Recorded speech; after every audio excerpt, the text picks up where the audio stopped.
One, two, three, go.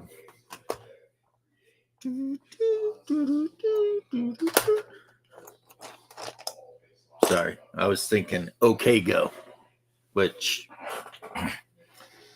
is a kind of a retro band from Chicago. And if you're not like really into that kind of music, you may not know who they are, but they're a pretty good band, I think.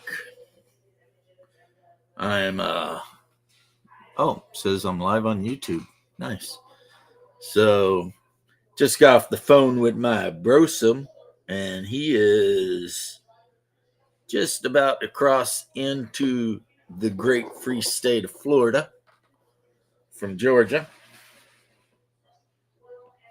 And yeah, a lot of the new signs, that's what they say, now entering the free state of Florida. Because, DeSantis. I posted a map of Florida on my messages on the YouTube thing, and it's pretty much right too. It's like the further south you go, the more like Yankee it is. And I'm not saying Yankee as a derogatory term. I'm just saying, the more northern it gets when you go to the south. And then like the north, hey, what's up, Crafting Gamer? How you doing, homie? Then when you go to northern Florida, like everywhere north of Orlando, right? Pretty much, you may as well be in South Georgia or South Alabama. I mean, it's the deep South, even Jacksonville. And then Central Florida is just basically orange groves and cattle. Like even in Orlando, which you would think would be all like cosmopolitan because, Disney, and it's a relatively big city with like, if you count Orlando and Orange County, which is the county Orlando's in, there's well over 1 million people here. Well over, right? And yet, as soon as you drive outside of whatever town or subdivision or whatever you're in, you are surrounded by cattle fields and orange groves. That's just the way it is, Which, I mean, I'm not upset about. Don't bother me, right? But if you head south, once you get south of like Sebastian or, Melbourne, that area there, then you may as well be in New York, really. It's pretty much just welcome to New York City, except we all decided to move down here. Like when you go to Miami, if you go to Miami Beach, it may as well just be New York.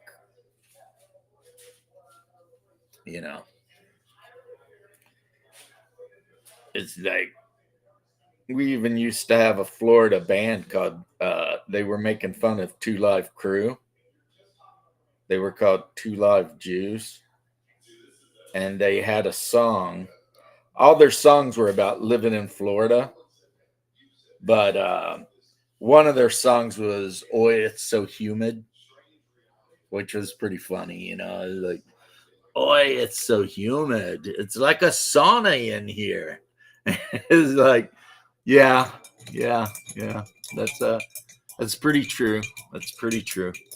So it's very early for a lot of you guys. I don't expect there to be a whole lot of people up and watching anything right now. Very early. But that's okay. I'm sitting in here cleaning, throwing stuff away, getting stuff done. Just, general hobby stuff. I mean, one of the negatives of being a big time hobbyist like I am, and building villages and whatever, is you create a lot of mess. Oh my goodness. The wife is cooking bacon. Smells so good. Smells so good.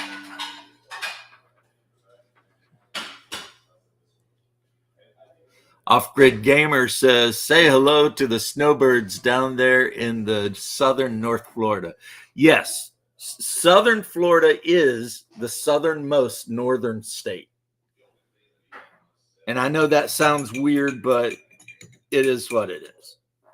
When you go down to southern Florida, if you're in Miami and all those areas, I'm telling you, I mean, unless you're in Little Havana, which then you're in Little Havana. So that's going to be a little different than, Miami Beach, even though a lot of parties in Miami Beach will have a high proportion of Hispanic people there.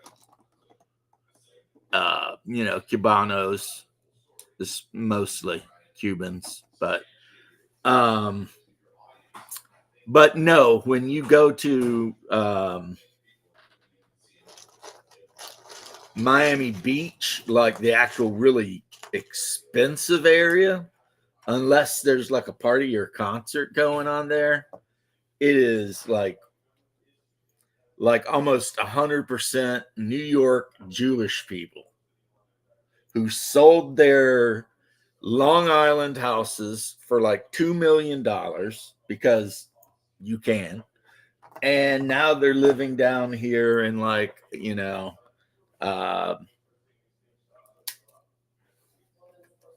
condos or whatever, and hanging out at the beach,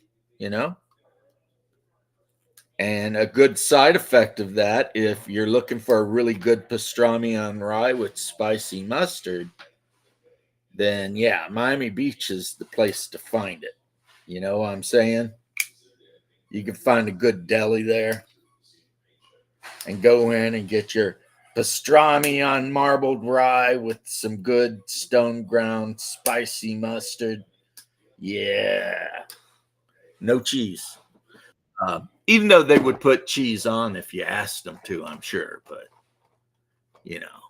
James Lowry, hey, man. The weekend should be going well. I mean, my brother is 3 hours away. Hello. What is up, left oldest? Oh, not much.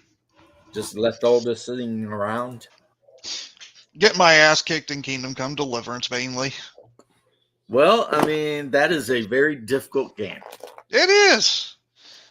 I sadly lost a bit of my, I guess you could say, progress. Trying to parlay when with the game very first came out and everyone was freaking out about the lack of Africans, one of the things was that people were also saying, damn, this game is hard. It's like, yeah, it's a hard game. Like when you're trying to shoot somebody with a bow and arrow, there's no X on the screen. You're just kind of trying to line it up, Fighting is hard. And if you get hit, it's easy to die, But if you stick with it, bro, you'll love it. That's what everyone says. Everyone says if you stick with the game, it's a really good game. You just got to learn how to play it. Yeah, I also need to figure out where it wanted me to go for that parlay. I don't get it. I went unarmed like it told me to, and then it's like, first card sees me, just decides to attack me. Well, then you probably went to the wrong place. Probably, I guess. I'm not sure where it wanted me to go. Yeah. If you're not sure where it wants you to go and you went somewhere and a guard killed you, that was probably not the right place. I mean, not trying to be any way. I'm just saying, They didn't give me a clear reason why I couldn't just go up to a guard, go, hey, I got this, and I wanted to parlay or something. It's just like, nah, the guard just wants you dead. Right. The guard's just like, no. What if the whole idea of the parlay was just a trap? No, the parlay was an idea that you're supposed to go with. It's Okay. a part of the quest. Hey, I'm just saying. I'm just thinking as a role player. I know, I get role it. player, I'm like, what if that was a trap just to get you alone and unarmed? I get it. I mean, like, Maybe No, that's what I probably would believe too. Actually, that's what I did believe with the whole parlay with the bad guy from the Flame game. right. You're like looking at Although he that didn't guy tell all us to go across, unarmed, like he's just like, "Hey, look, let's just talk this through," type of thing. looking He's all like, side-eyed at him, like, I don't know if I trust you, buddy. he's like, "Look, just let's talk it out. We can probably come up to an agreement." I don't know.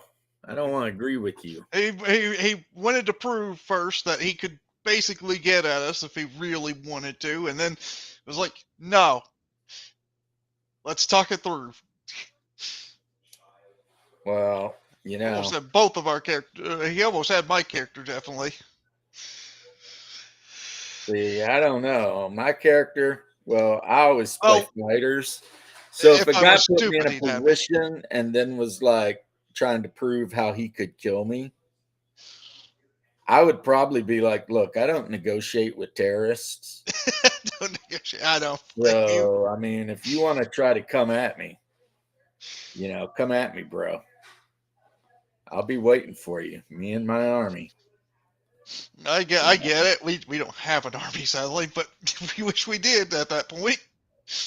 Well, see, that's the thing. I'm thinking D&D. You're playing a different game. Well, in our game, we could also have had an army. We've been working on improving the guards and in Flan. It's just, yeah, See, me, Flan's the not. first thing I'm doing if I don't have an army already of henchmen is I'm going to the nearest town to the adventuring guild and I'm being all like, okay, who needs a job? Who needs a job? Let's hire all the I'm adventurers. hiring every henchman in the place. I guess technically we could do that, and Hiring every I think I have enough mercenary. money to do that. How much money do I still have in that game? I know you can hire like a human archer for like a gold piece per month. I think fighters cost more depending on the armor they're wearing. Probably skill, Like if they're armor, wearing and heavy wise. armor, they cost a lot. But if they're wearing like a shield, leather armor, and a spear, then they're not that expensive. Where is it? You Okay, know. there.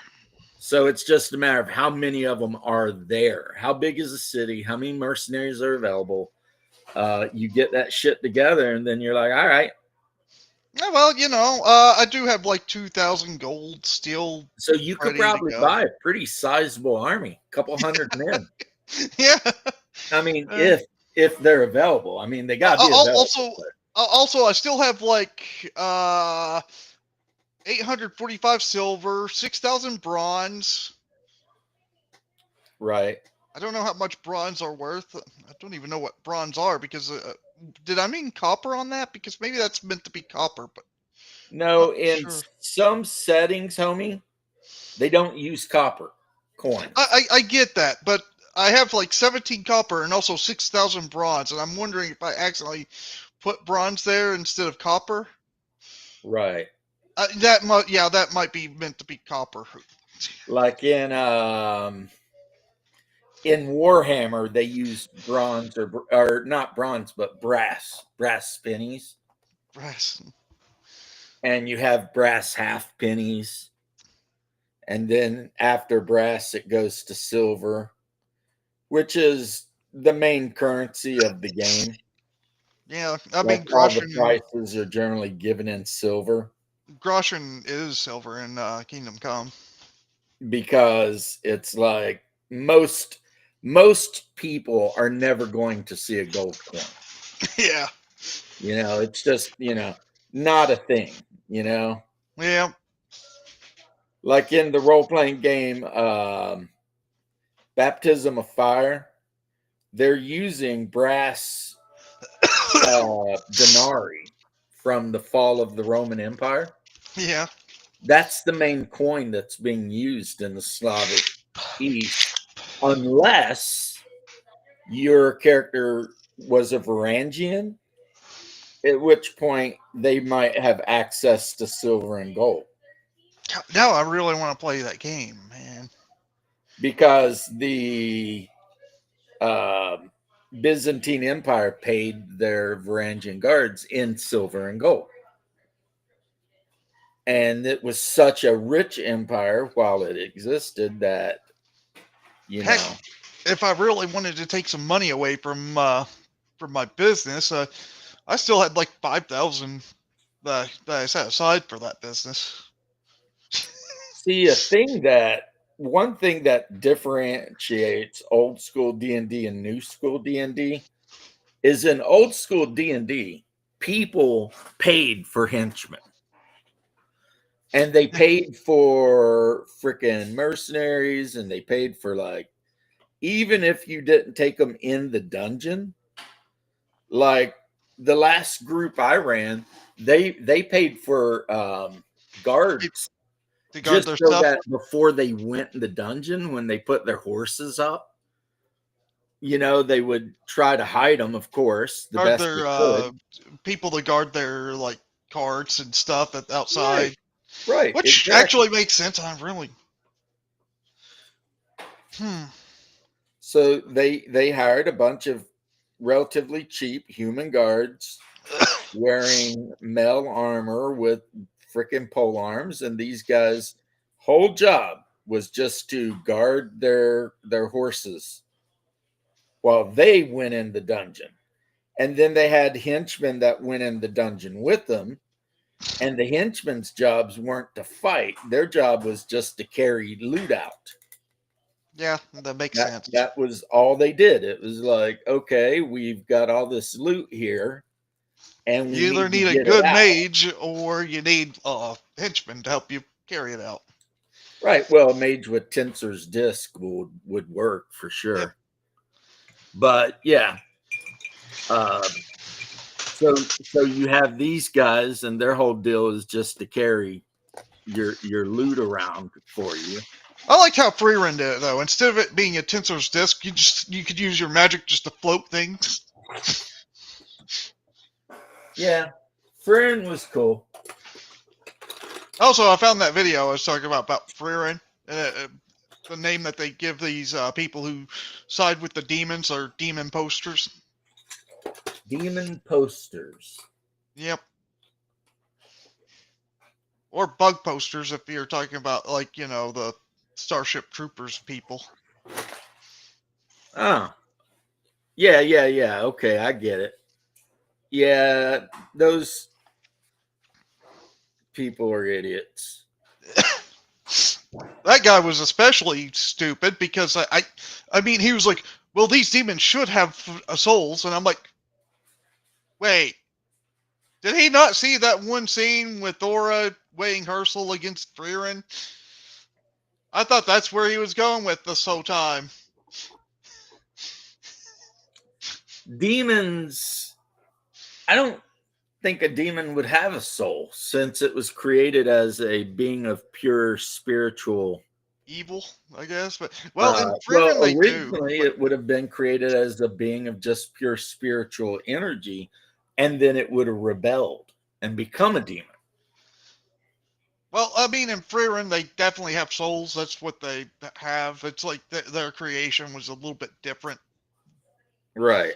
But and that's why you have I like mean, Aura but having the saying they scales. have souls is like saying, like, okay, it's not that the demons don't have souls, it's that the demons are in fact souls Yeah, or some kind of spiritual thing. I guess you could say that. But I mean, again, then you could still weigh their soul against yours and have that thing happen on the scales. I guess. I guess that sounds very Egyptian. Yeah, I don't know. It's As in Freerin. Egyptian mythology, when you die, you have to go in front of the god of death, and they take your heart and they weigh it versus a feather. And if your heart is lighter than a feather, then you get to go on to like their heaven or whatever. But if your heart is heavier than a feather, then you get devoured by a monster. I think that was called Apep. Well, with this scale, it was a magical item that weighs. I guess It was more like it weighed your mana power than your soul, which is weird because it talks about weighing souls against each other. Do you see Bleeker's thing? I guess that's what he's saying happens in Freyrin. Hmm. That Yeah, you are created from the souls of humans that were really evil. yeah, I mean, obviously, if you're talking about they start as petitioners and then rank up. Huh. Okay. Whereas in like the real world belief systems, they pre-exist humanity yep, by who knows millions of years maybe, or a period of time without any concept of time because uh, you know there was nothing yeah. except for them. I mean, And how do you calculate a day when there's no sun, earth, or anything? how do you calculate anything when there's nothing? Yes. you know, but yeah, the idea of super evil humans becoming demons, I guess that's cool for D&D. Yeah. One thing is, guess that's what's going to happen to Ubel when she dies. Well, isn't that like the whole deal in Flan? Like the one of the gods of Flan was like an evil human that become a demon, Possibly, I'm not sure on that and one. then I don't some know. people worship that demon as god, but then Bane and them came along and like whipped that demon's ass. Yeah, Tyrion Thraxus. Yeah, Yeah, I know that Tyrion Thraxus was like an evil god until Bane came along, and then Bane's like, "No, I'm better than you." yeah, but yeah, the thing is in Forgotten Realms, the big three, they were actually originally adventurers. Yeah, Bane, Mercoul, and Mask. Bane was the fighter, Mercoul was the mage, and Mask was the thief Hmm. slash assassin. And they were human adventurers. And then after they had achieved, enough power to do so, they, you know, challenged and defeated some gods and took their places because you know how it is in Forgotten Realms where everything's about, you know, how many worshippers do you have, what's your portfolio, etc. Yeah, Planescape was neat, Bleeker. Planescape was very neat. I Uh, didn't know much about Planescape, so yeah. Planescape was kind of wild because it was kind of like you could be in the city of Swords Sigil, and it's like there's a neutrality thing in Sigil. So you could have creatures from the higher planes walking down the street alongside creatures from the lower planes. And nobody would do anything effed up because the sword maiden or whatever she's called, the Queen of Sigil, which they never really say exactly what the hell she even is, right? Yeah. But if you piss her off, then she basically does incredibly horrible things to you and is apparently powerful enough that she can prevent deities from entering Sigil. Huh. So how she does it, I don't know. And then she's served by like this group of beings that just kind of float around and rarely ever speak, and they just do whatever it is they're supposed to do for her. And so she is kind of an interesting concept because it's like, it's like exactly what is she, you know? A She's not a cosmic being. yeah, it's like she's an entity, but not a god. Um, I don't think anyone worships the Sword Maiden. Sigil is pronounced with a hard G. So sigil or sigil? I don't know. But anyway, yeah, the mistress of blades or whatever, it's like no one's 100% sure what she even really is. So it's like, okay. But if you see her walking down the street and you mess with her, she can like insta kill you. That's a thing. Like, just cause you to die in pain. So yeah, you don't want to mess around with that shit. And like I said, she has those weird ghostly servants that are always going about Sigil doing whatever they're doing. Who made the Planescape Right. lore? And they float. So Well, I'm they asking never touch literally, the who made ground. They always Planescape? just kind of float. Uh, Planescape and Sigil are not the same thing because Sigil is the I city know, of doors. I know, but it's part of Planescape, right? I don't know if you can get the Sigil. Oh, Sigil, not Sigil. All right, fine, Bleeker. I will. What's it called? Indulge you.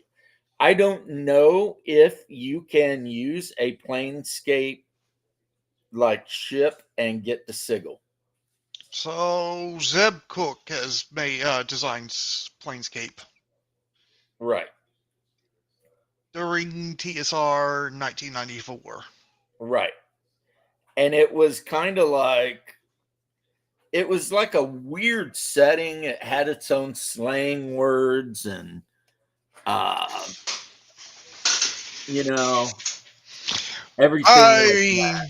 I'm gonna ignore the, I guess you could say, proper way of saying sigil. I'm still gonna call it sigil. It's just how I'm used to Yeah, saying it. I mean sigil seems more right because a sigil is a marking, at least in American English. Maybe Bleecker is from somewhere where they speak more proper English. But in American English, I've never heard it called sigil. It's always been called sigil. But I understand wanting things to be pronounced correctly because I'm always going off on people who mispronounce Bruja. You can't use a spell jammer to get to the plane unless it can plane hop. Yeah, and I think how you get to the city of swords or whatever is like there's just doorways from everywhere to there. Hmm. You know what I mean? Well, So if you find the right, say you're in Greyhawk and you're adventuring around, there's the possibility that you could find, say in Castle Zagig or wherever you are, a doorway that opens up. And if you go through the door, you are in the city of Sigil. And then you can go about doing whatever. But it's a city where like the demons are still 100% evil and angels are still, lawful good, but neither side will do anything to piss off the sword maiden. yeah, it's like it's a Mistress of truce in Blades a or sense whatever they that call her. it's a truce basically in the sense that if you do shit, you're going to be kicked out or worse.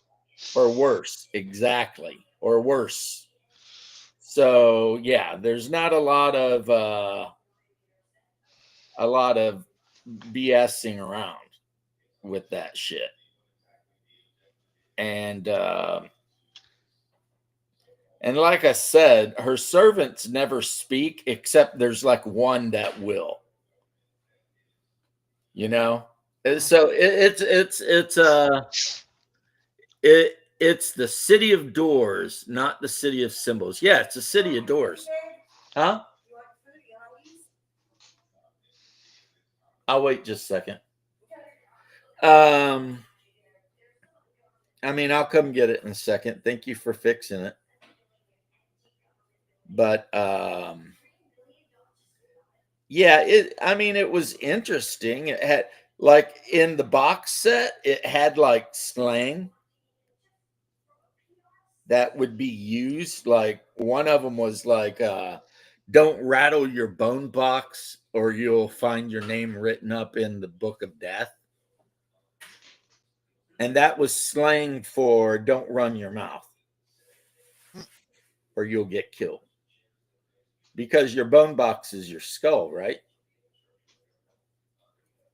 At least. And there were other things like that, like other types of slang words and stuff.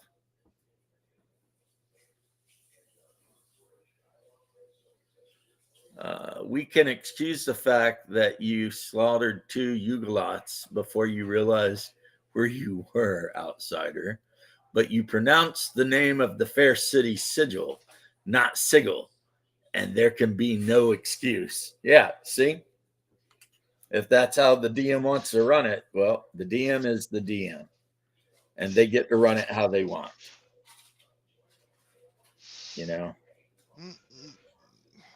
But Zeb Cook, who was the guy who also did the expert set for the Moldve Cook set, was a very interesting, very creative man.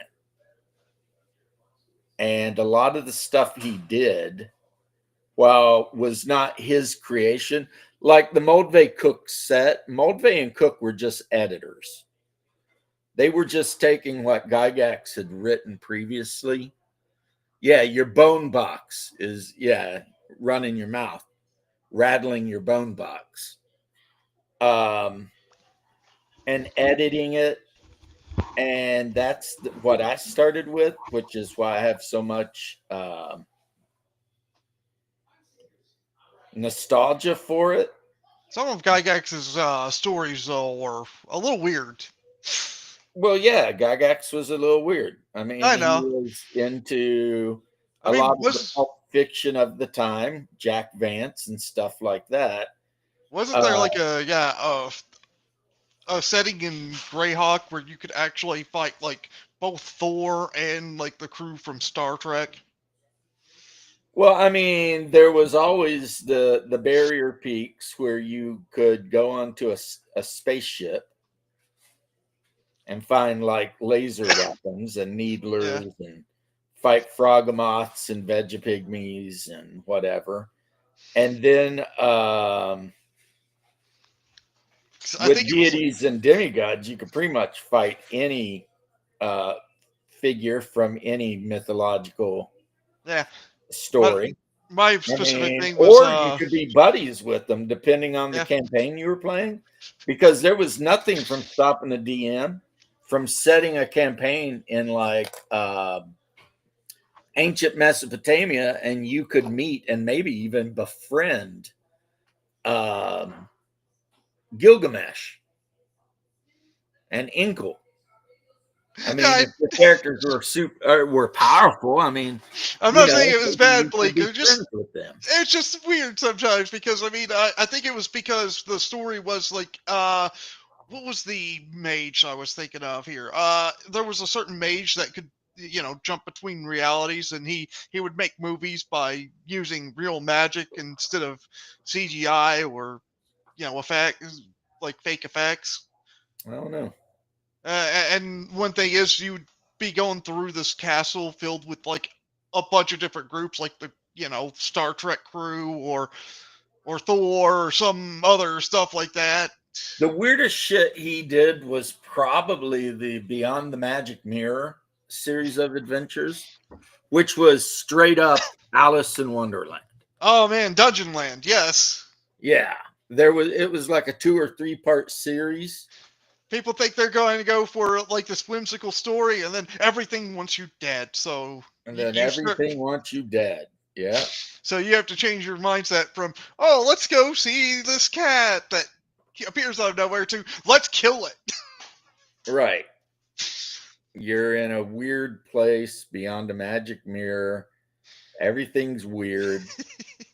And it's all dangerous. My favorite, though, was when Spoonie talked about it, where he's like, he was talking about the whole Tea Party scene. how they were getting into it, and then the Mad Hatter started throwing hats at people, and that's what started combat. And they're like, "Oh crap, it's gone." So Spoonie goes up and starts the fight, like, gets into a fight with the Dormouse. He's like, "Haha! It looks like you're out of luck because you don't have a sword, and I do." Dormouse just like cracks his knuckles and punches him across the room, almost killing him. Yeah. That's where he realized, oh crap, the Dormouse is the strongest fighter. It is a 20th level monk. Yeah, the Dormouse is a monk. And very apparently, strong. even after that, one-on-one somehow beat the Dormouse. Well, the thing is that basically everything that you would normally think, they reversed. And they did it on purpose. I mean, Yeah. he did it on purpose. It did. I mean, who would ever think in a billion years that a little mouse would be a level 20, monk with like superhuman strength? And could basically do the 5-finger death punch on you. Yeah, the 5-finger grundle punch. Anyway, no one would ever imagine that shit. No, but I do find it impressive that he did win that fight one-on-one. Yeah. Oh, yeah. It is. Dude, Bleecker, all of the weird shit Gygax did is still way better than anything that they've done recently. Yeah. Back in the day, the creators of D&D actually had this thing called imagination. Heck, and they might have made some weird ass shit, but it was imaginative. You know what I mean? It was like, yeah, check out this weird ass shit that these guys are doing. Nowadays, it's like, who even cares? You know? The story for Flan was really good back in the day. Oh yeah, the freaking Pull of Radiance. Yeah, Pull of Radiance was one of the best stories. I mean, at the time. Like I didn't play the adventure. I played the computer game by SSI. I played the adventure. Freaking amazing. I've been going through the adventure and in that homebrew-esque adventure at least. Right. But it was amazing in the SSI game, and it was hard. Like, it was easy when you made your characters. It was pretty easy to go out into the slums where the goblins are and to get a character killed. And then you'd have to come back to the town and drop that character from the group and make a new character to put in the group. And, and then eventually you'd start gaining levels and then you'd start getting to where like, oh, there's 20 hobgoblins and you'd start wrecking their asses. At least early Adventure Time, I think, was. Later on, they just get terrible, I think, with their writing. Adventure Time, I agree. The first umpteen seasons were really good. Yeah, it took it a while, but that last season, I've seen started getting kind of like terrible. What's going on? Well, they were just trying to tie it up, man. It's maybe like a DM with a campaign. After you've ran the same campaign for like 2 years, you start getting to where you're like, yeah, it's time for this to end,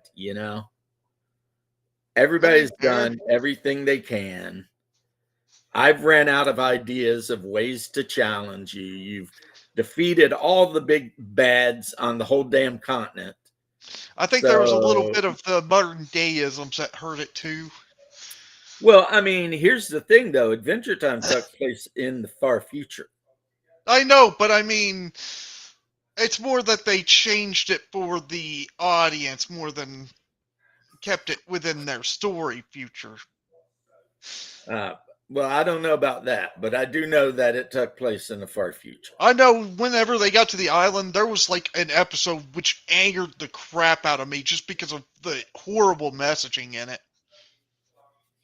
The island that what's-his-name fell in love with? No, this was the island which Finn was actually originally showed up and was like, "What's up, babe?" No, this was the island in which Finn was actually originally from. It was like the super tech future island that kind of fell apart at one point. Yeah. Well, I mean, And you that's had where Finn finds his what's her mother. name, Susan Strong. Yeah, that she's also from that island. Yeah, Susan Strong's a human as well. Yep. They made all the characters gay. Yep. I don't remember that, but I don't doubt it. Did.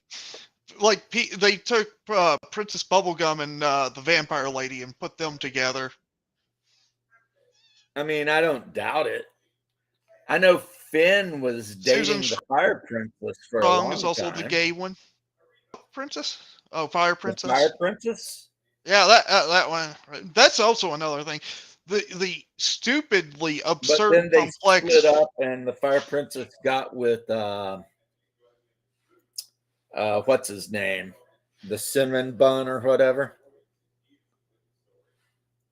That's also another thing I didn't like, was the weird, complicated relationship thing. Yeah, that they started adding. Yeah. Yeah. Early Adventure Time was just Finn, the first level human, and his magical dog / brother going into dungeons and fucking shit up. Yep. That was just kind of the whole basis of the show. And then, they added some other story elements, which I thought were good. Yeah, but I like the Ice King stuff. They also added stuff that I thought was like, like the Ice King stuff was pretty good, but then it gets stupider too. Oh, you mean Simon Petrov? Yeah, I like the Petrov. That and Simon you find guy. out what happened to him, that the crown was cursed, and he basically sacrificed his life for Marceline. He sacrificed his sanity. In the end, Marceline. It's like he's actually a good guy. Yes. But he's cursed. But in the very end, I think he got saved from the curse by his girlfriend from the past. Yeah. Because when he done whatever he done, she decided that she would never give up until she saved him. Yeah, she went to the future by Simon making a portal to the past, and right. That was after the whole magic thing went wonky. Yeah. Yep. And then, of course, Princess Bubblegum doesn't believe in magic. Yeah, the grass sword was kind of cool, too. And Finn was all like, what do you mean you don't believe in magic? I'm a magic dog. And she's like, you're a mutant. And he's like, what? Actually, I'm wondering what he is exactly, because technically I don't think he is a magic dog. He might be... I mean, he's almost like a Lovecraftian horror that just decided to become a dog. No, because his mom and dad were dogs. I know what you mean, but wait, were they? Because I thought they were going with his mom and dad were dogs. As a matter of fact, not only was his mom and dad dogs, but his mom and dad, or his dad, had fought in the Great War against the Rainicorns. Yeah, I thought that he was adopted or something, because I mean, Finn was adopted.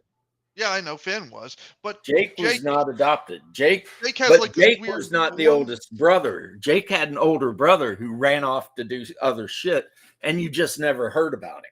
Yeah. But Jake, Jake's mom found Finn wandering around with a diaper full of poo, and felt bad and adopted him. And yeah, that was kind of how they met. Okay. And then Jake's dad made Finn a sword out of demon blood. And also was responsible for creating a lot of the dungeons that Finn and Jake went into later on in life. Why do you do that? Just to let Finn have fun or something? Yeah, just so they could do it. Do something. You know what I mean? There were a lot of dungeons that Jake's dad created. And Jake's dad's a really hardcore DM. Yeah, basically, yeah. And I forget his name, but that one demon was always whining to him about wanting his blood back. The demon's like, "Come on, man! It's been like 300 years." Yeah. And then, of course, Marceline's father was like Aber something, and he ruled hell, like the literal hell. Yeah. Yeah, that is a thing. That. And Marceline was always trying to. She had a grudge against him because he had ate her French fries or some shit, Yeah. and it pissed her off. And yeah, so that was her problem. Now, why they turned everyone gay, I don't know, because I specifically remember Marceline having a boyfriend. Yeah. She had a vampire boyfriend at one point, True. and he was kind of a dick, Yes. and she ended up running him off. Yeah, the grass story was good, where you had the fin that was actually made out of grass, and It was a sword first, then it turned into a fin that was made out of grass, and then Finn got his arm cut off, and like, yeah, he ended up making a robotic like arm for himself, or somebody I think did. PBG did. Princess Yeah, Bubblegum. I think that was Princess Bubblegum made him an arm, and there were some really good episodes, like the one where uh, Princess Bubblegum screwed up on that potion and like turned everybody into zombies. Yes, it was supposed to bring back things to life, and instead made undead. So Finn had to not let the candy people get scared, or they'd explode. And Because they exploded. Yeah, and Princess Bubblegum was like a bigger dictator than like Kim Jong Un. yeah, Like she had a room that had a camera that was looking at every single person in the Candy Kingdom, and she would just sit in the room and watch them. You know, it was like she well, was running literally like a dictatorship, oh yeah, definitely. And one of the candy people figured it out, but nobody believed them. right? And then you had her butler, Cinnamon Butler, or whatever his name was, and that Everything guy was looks like a straight up demon. evil. Yeah. Like he was like always summoning demons and shit like that. For his It's own like means, I guess. I don't know exactly what he was planning, but he was. Peppermint Butler was like he had a copy of the Necronomicon, and he was friends with death, and like that guy was just out there, you know, just doing his thing, man. And it was just like, I don't know what Peppermint Butler's up to, but he is definitely not a good guy. Like he tricks Finn into owing him a favor. Uh-oh. I can't hear you now. That's weird.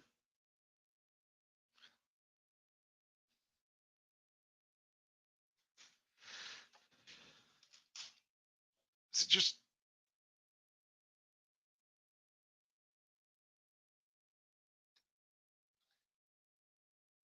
Oh, yeah, it's on the stream.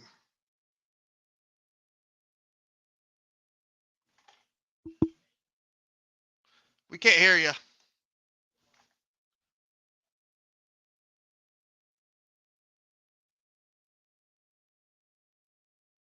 Huh.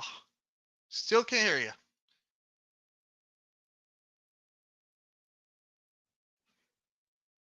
Did your mic go bad or something?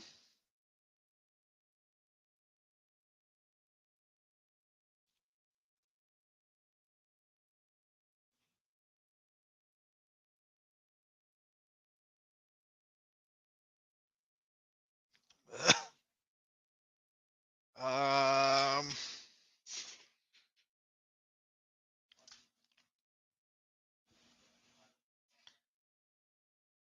I don't know what to do here. Still having issues with the mic. I don't know how to fix this.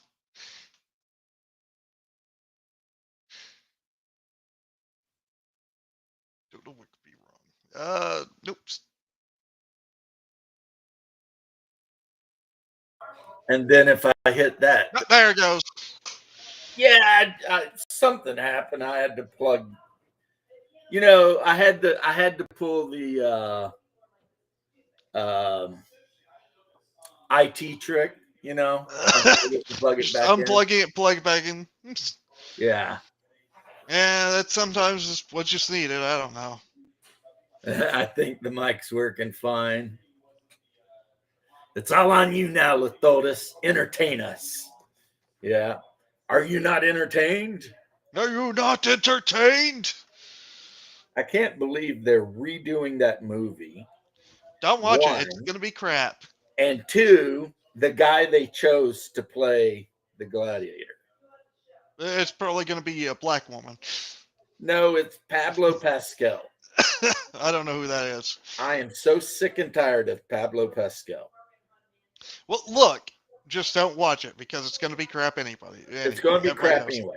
But Pablo Pascal is the one guy that was on The Mandalorian. Never And watched he's The also Mandalorian. known for like running his mouth about, basically half the country. Like It's when they just another fired Hamill Gina type. Carano for what she said, Pablo Pascal said shit way, way worse. But because the shit he said was more leftist, he kept He's his job. okay. And she got fired. And it's like the dude keeps getting jobs. And I don't understand how, because he's not a good actor. That's because he's a leftist. He's a good leftist. Yeah, he's just a good leftist. So it's like, why do you keep hiring Pablo Pascal? He was in a Nicolas Cage movie, and it was just like, why is this guy in this Nicolas Cage movie? You literally could have put anyone else in the movie, and it would have been better or at least the same. So, it's like, what is going on here?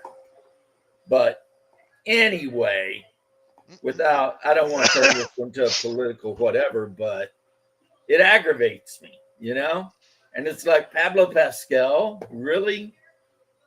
I mean, look at Modern Hamill. Look at what? Mark Hamill.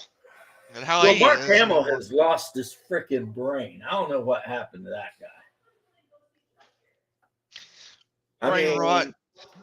There was, what it was, is there was a time, you might even remember this, before social media, and actors didn't say shit. Yeah. Because there was nothing to say, It was like, if you were an actor and you believed some far left bullshit, well, I mean, you told your friends at dinner parties, I guess, but nobody else cared. Yeah. But now it's like, since information is so available, pretty much any idiot can get online, like myself, and say whatever they want, right? But the difference is, I'm not an actor. So if people, for whatever reason, decide they hate my guts and they hate everything I stand for, it's like, well, okay. Right? It don't matter, right? But when someone like Pablo Pascal or whoever, they get online and start talking shit, it's actually affecting their jobs. But not just their jobs, like it's affecting the people they work for. And now all of a sudden you got shit like Disney is planning on shelving the new Snow White because the one actress chick has just pissed so many people off that they're just like, I mean, how's it gonna piss them off more than the actual Snow White that they made that's not Snow White? Well, I guess just her running her mouth about how she hopes that anyone who voted for Trump would never have another day of peace in their whole life. She was forced to apologize for that. I mean, but you could tell that it was like a lawyer wrote the apology. I mean, who cares again? Because I mean, again, this is Disney we're talking about, the one that's walking in the skin of Walt. Right. They're terrible people anyway. But I mean, they literally use slave labor. Right. Type of evil. What's crazy is like way back in the day, in the time which people hate, to talk about, I guess, the studio days, right? If you become a movie star, you were expected to like sign a contract saying that you would not do or say anything that might hurt the studio. So that's why if you go back to like the 40s and 50s, you don't hear like Humphrey Bogart or any of the actors from that era running their mouths. You know what I mean? If you do hear any of them talk politics, usually after you don't hear them talk politics at all unless they're pro whatever the politics are. Because they signed contracts saying we will not get involved in all this bullshit, right? Yep. Because they were forced to, because the studios basically owned them. Yep. Like in the most the most literal of the term. They were like if one actor was owned by a studio, but another studio wanted to use that actor, they would set up like trades and shit. Where like MGM might trade one of their actors to Fox Studios in return for another actor or something like that for a movie. You know what I mean? Yeah. It was weird because it was a time when actors were basically owned by the studios. But I'm starting to wonder if maybe that wasn't better. Because these actors right now running around and just shooting their mouths off all the time, they're not doing anybody any favors. They're not doing themselves any favors. They're certainly not doing the studios any favors, and they're not doing the people who want to watch the movies any favors.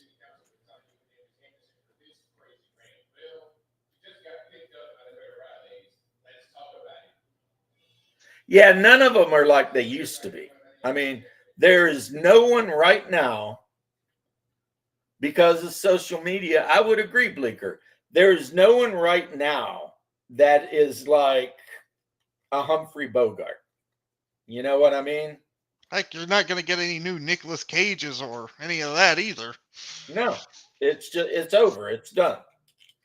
Like you get a bunch of people and I think the problem is there's no mystique, Yeah. Like back in the old days, because the actors weren't constantly shooting off at the mouth on Twitter, there was a mystique to them, it was like, wow, I think anybody could watch them and not worry about politics of it.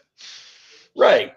You didn't know much about them. It was like they were like this whole other group of people that was beyond your kin, of information. And now, because of social media, they're always on there popping off at the mouth, talking shit. And you know what they say about familiarity breeds contempt. So it's like the more they put themselves out there and allow the fans to become familiar with them, the more contemptuous the fans actually become of them. And they stop getting any of the respect. There was a time like, again, I say Humphrey Bogart, but there's other guys, Cagney Lacey or whoever, and these guys, you never heard them talking shit. And you might see pictures of them in a newspaper at like some certain like popular drinking place in LA, having martinis with some, hot chick or whatever. And, but that would be it. That would be the information.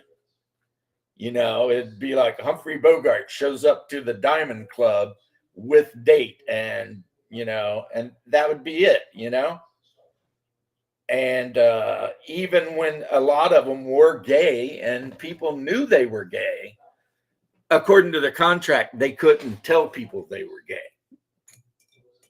So you ended up with Rock Hudson being this big action movie star guy, even though he was like super gay, but he wasn't allowed to tell anyone he was gay because the studio said, hey, we know you're into dudes, but you keep that shit on the down low. You know what I mean? And he did until he got AIDS. But you get what I'm saying, though, right? Those dudes were straight up owned. And again, the point I'm making is, was it really that bad of a thing? Like if I owned Fox Movies, I think I would start making it where if a movie star wanted to work for me, I would make them sign contracts where they were not allowed to go on social media and talk shit. Actually, where they weren't allowed to do anything that might reflect negatively on the studio.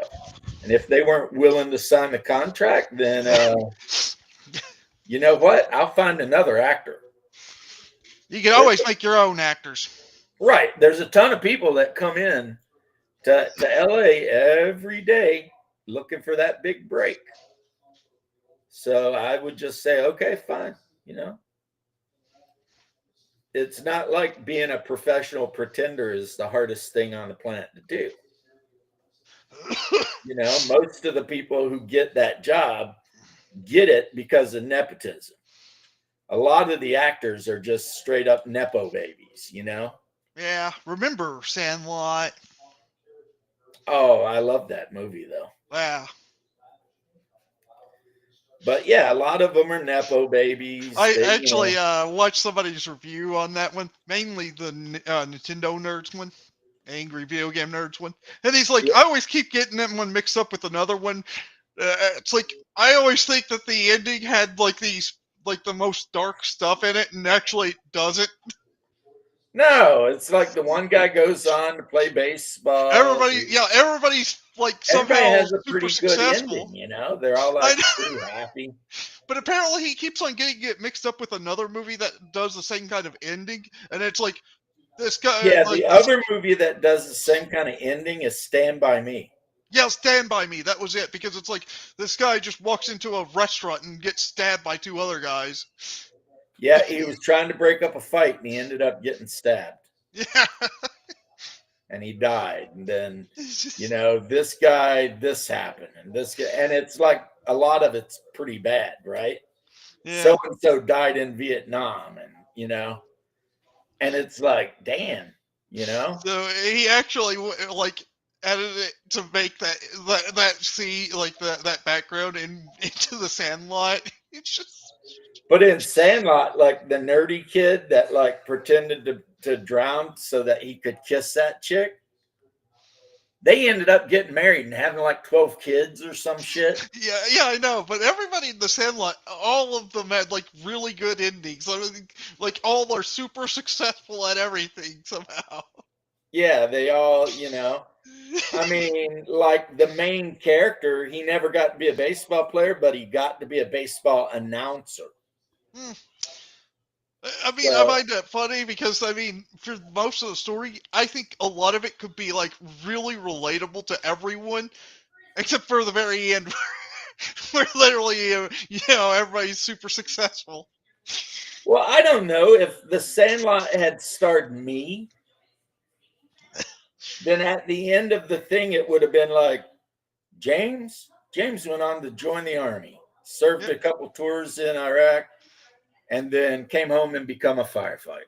But how many of your childhood friends could you say had fading? Well, but you are right. Then it would be like, so and so OD'd on crack. You're like, you are right. I mean, it wouldn't be all positive. It'd be like, It'd be You a know, mix of it'd be a small mix. It's like probably like 3 or 4 positives with a lot more negatives. it'd be like Nate got shot walking down the street because he owed somebody a bunch of money for crack cocaine. Yes. And Kip went to prison because he was cooking meth and got caught. You know, it'd be like, yeah, that would be the kids that I played baseball in the Sandlot with. You know, it'd be like the ones that went to prison, and it'd be like Jeremy moved to Detroit, Michigan, and become a garbage man. You know, and I'd be like, well, I guess that's a pretty good ending. He, you know, went to One of my teachers Detroit, had he to move became a away garbage from man. Detroit, He got Michigan. married. He had a bunch of kids. Okay. You know that, James? One of my teachers had to move away from Detroit, Michigan. I'm just saying, you know, it's like He didn't choose a better you place are either right. after that. Like in Sandlot, basically everything works out. I mean, that teacher, he went from one bad place to another eventually bad place. So Whereas until he finally made it to Kentucky. And if it were real life, yeah, it would have been like You get like a couple of successes, and then it's just like all mostly negative. It'd been a couple of guys that did all right because no one I know become a millionaire or anything. No. So it'd been a couple of guys that did all right, and then it'd been a couple of guys that did not do all right and ended up in prison, you know. Like the one guy, I won't say his last name, but his first name's Kip. He got busted his third time trying to cook meth. That means he's in jail for life. And then one of the dudes we hung out with when we were very young, we later found out was doing like 200 years for being a pedo or some shit. Oh, God. But when we hung out with the dude, we were like 15. So I mean, who knew he would grow up to be a scumbag like that? You know what nobody I mean? could know. I didn't see it. Right. It was like nobody was even interested in girls at that time. Now, there might have been a few signs about my uncle when he was growing up. But the one guy I knew when I was 15 that although he wasn't a pedo, so that's good at least. Girl, he was a druggie. Oh, druggie. Yeah, the guy I knew that had been with a girl like in that way when I was young was the one guy, Nathan. But then Nathan got shot for owing the wrong people a lot of money. So, you know, what do you say about that? It's like, you know, there's literally nothing to be said. Yep. You know, but a lot of people looked up to him because when he was young, he was really handsome and the girls all loved him and he was smooth. You know, he was a smooth talker. And he was the guy who got laid, you know, when none of the rest of us ever did. But when he was like don't owe people money. 17, he decided smoking crack would be a good idea. Don't smoke crack and don't owe people money. And that led him and his girlfriend down really bad pathways. Yep. And eventually, yeah, who knows who shot him, but he was literally walking down the street in the town I currently live in, and someone in a car just pulled up beside him and unloaded, like broad daylight. Blam, blam, blam, blam, blam. And he was dead on arrival, man. And I don't think anyone really wept because it was like, well, okay. Because it was like, it's like, oh no. Anyway. Oh no. Yeah, because he had done shit that was shady. So it was kind of like, you know. Yeah, so he's probably stealing for people and doing things right, to get more crack. Being a crackhead. I know how that is. I mean, my uncle. Doing all that shit. So when everybody found out, hey man, did you hear Nate got shot down on 17th Street? And everybody's like, huh. Because, I mean, it was kind of like not a surprise, you know? It was like, all right. And then a couple guys I knew that went to prison for various things. When they got out of prison, they moved to like Tennessee. Really, one thing is, I'm glad my uncle's doing better now. He stopped doing the drugs. Why they moved to Tennessee, I don't know. And they didn't move together. They just both ended up there. They just both randomly ended up there, huh? Right. They went to prison in Florida, got out of prison, and randomly ended up in Tennessee, where apparently they're doing great. I mean, the one guy married and he's got a son and he's super proud of his son and, you know, whatever. And the other guy married and he's got a daughter. Well, And, hey, at least that's good, you know. I mean, they're staying out of prison. They're not getting involved in stupid shit. The one guy we thought was going to die because he broke into an air conditioning unit to huff Freon. Because apparently that was a thing that idiots did back in the day. And he huffed the Freon and it like froze the inside of his lungs. So, you know, he had to go to the hospital. Because getting the inside of your lungs froze is not good. Not good. Yeah, I don't know. That seems a little bad to me. Before I was a firefighter or anything, so I didn't know any of this. Like when a lot of this shit was going on, I was still in the Army. I mean, for me, I could have guessed. You know, you probably shouldn't be huffing Freon. That does sound like, I don't know, slightly bad. Yeah, but apparently that's what these guys would do is they would go to like the big air conditioning units, like behind a convenience store, and break into them and huff the refrigerant. And supposedly it'd get them real high. But if you weren't careful, it would freeze your lungs. And then you would, you know, if you didn't get immediate care ASAP, you would die. And I'm just sitting here like, idiots. But I heard all about this like secondhand, you know, because I was in the Army and it was like, okay, this happened, this happened, this happened. I was like, damn, these guys are dumb, you know? You know, because I'd get letters from home from people and they'd be like, so this is what's been going on. I'm sitting in Iraq, like thinking, man, I'm lucky to be here. Sounds a lot like how my brother is now, except, I mean, he doesn't have Freon at least. Because, I mean, I wouldn't have wanted to be back there dealing with all that shit. Having these assholes showing up trying to get me involved in their business, you know. I mean, my brother, he's been going to, like, behind our parents' backs, taking, you know, their car to bars and getting drunk and dancing with a bunch of random chicks. Well, I mean, dancing with chicks is cool. Well, here's the thing. Apparently, one of them was dating a guy, and he didn't like that. Well, I mean, getting your ass whipped for dancing with a chick, that's not cool. Yeah. He got but jumped. Leonard Skinner sang a song about it. Yep.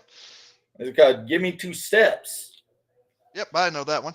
Yeah. And the whole point of the song was that he did not know the girl was in a relationship with the dude. Yeah. You know, he was like, I didn't know that, you know, that's your woman, blah, blah, blah. He said, so I know you don't owe me, but let me ask one favor from you. Give me 2 steps, mister. Give me 2 steps towards the door. Yeah. Let's just say this, and you'll there's never now see me no more. A huge dent in the car because of what happened. Yeah, it sounds like he's just going out and doing party shit. And he should be old enough to know better, too. You know, yeah, there comes a time when it's like when I was in my mid-20s up to about 30, I would hang out in the goth bars and do my thing, right? But then when I got like into my 30s a little bit, I was like, yeah, my time is done.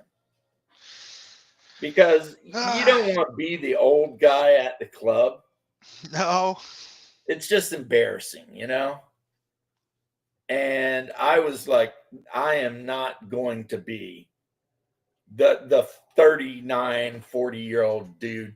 So here's what we got. I just shaded all the gold on it with actually Vallejo shade, and I'm going to shade the green on the cells to give that a better definition, and then I'll put the deck back on and mostly call it done because I'm not trying to do a lot of super detail. Yeah, that's the other thing is a lot of the guys lose touch with each other and they don't remain friends. Yeah. Well, that's kind of what happened with me. The only guy from my childhood that I remained friends with, really, other than my brother, which I can't help that. He just keeps following me around. I'm joking, of course, was my friend Marcus, but then Marcus died. And he was the only one of like the old guys, the old crew. And when I was young in Kentucky, I didn't have a lot of friends, just basically all my brothers.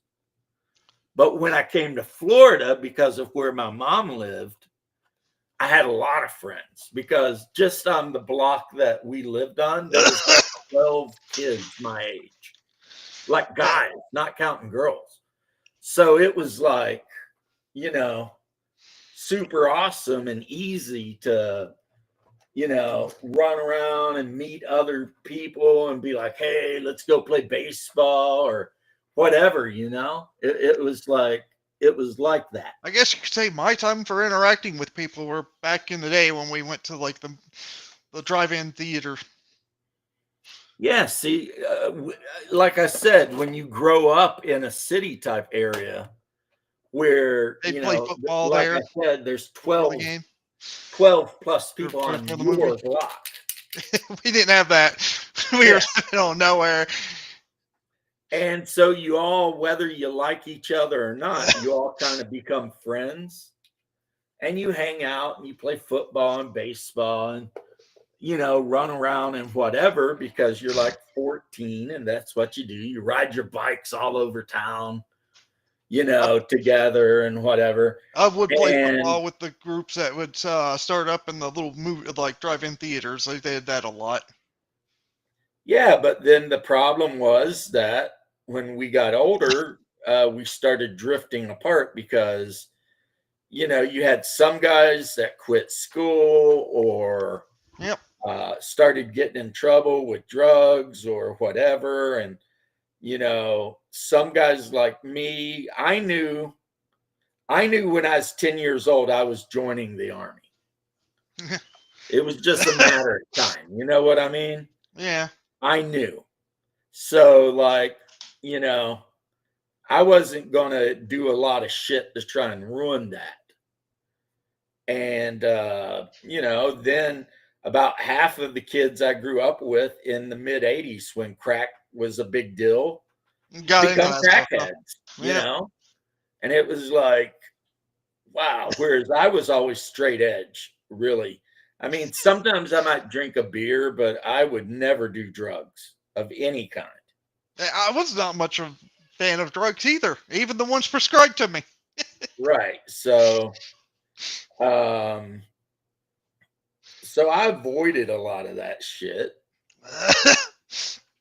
And eventually, like the big group of like 12, 14 people, however many it was, broke into cliques. And like, hey, Squirrel Hermit. Squirrel Hermit, how you doing, bro? How do you flip to mirror image? Why am I opposite again? I think so. I don't know. It's weird sometimes. I can't tell. So there is a way to do it, though. Half the times, your ship's on that side, on the left side. Then other times it's on the right. It's weird. High definition, virtual backgrounds. No. Shortcuts. Go live. No. Sidebar. Flip maybe. Where is it?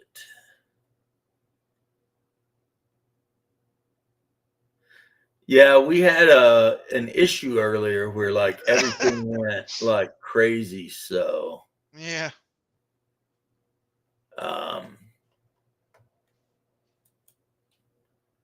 see if I go to right there, mirror camera. Boom. Does that make you guys happy? I guess I don't know. I don't get it. For me, it's like, I mean, well, I mean, people are creatures of habit, and if they show up and it's always one way, and then all of a sudden they show up and it's another way, they're going to be like, wait a minute. Especially if they're like, I'm the kind of person, and I know there's a lot of other people out there that are like this, that are hardcore into pattern recognition. And it can literally drive people nuts. You know what I mean? yeah, it's so I guess you could say a form of OCD. Kinda, yeah. Like you notice patterns, and if shit changes, you're all like, "What? Oh, the tower thing? That's a spaceship, Yeah, the James. spaceship. That's a starship. Yeah, but it's a starship that's actually designed realistically. James went to Restream now. He doesn't use StreamYard anymore. Well, when they started charging me like More. $88, I Yeah. was like, no, this thing isn't that good. I mean, for $88, I mean, it should stream itself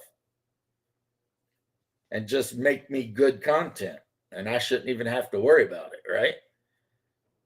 But yeah, it just didn't offer enough whatever. And then even the cheap thing that they were offering was $44.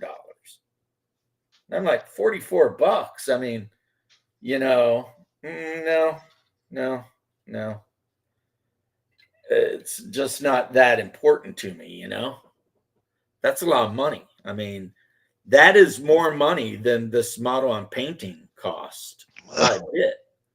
So it's like, so I've been basically a streaming hobo this last month or so.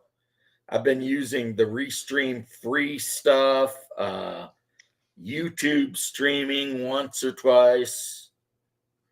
The problem with YouTube streaming is you can't invite any guests on. It's just That's weird. Why though? Because YouTube, I guess. I don't know.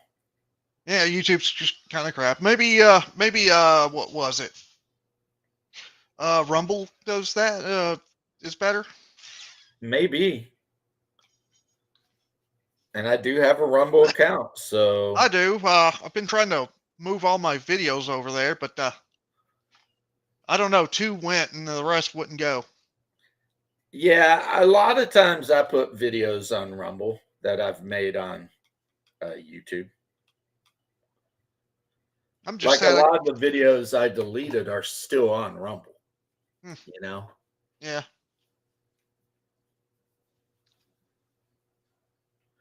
Talking Pat, yeah, because what I did is I ran out of room to put the computer in front of me, which would show my prayer corner in right there.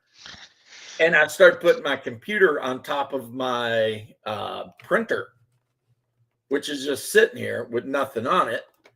And that caused the angle to be higher. And also you can't see the icons unless I show them. Well, James, look at that. What am I looking at? StreamYard dropped to $35 and has a sale now for $25. Yeah, they needed to, because I mean, seriously. A lot of things are becoming absurdly expensive for no reason. Yeah, there was no reason for that. I mean, StreamYard was easy to use and everything, as far as you could just turn it on and do whatever.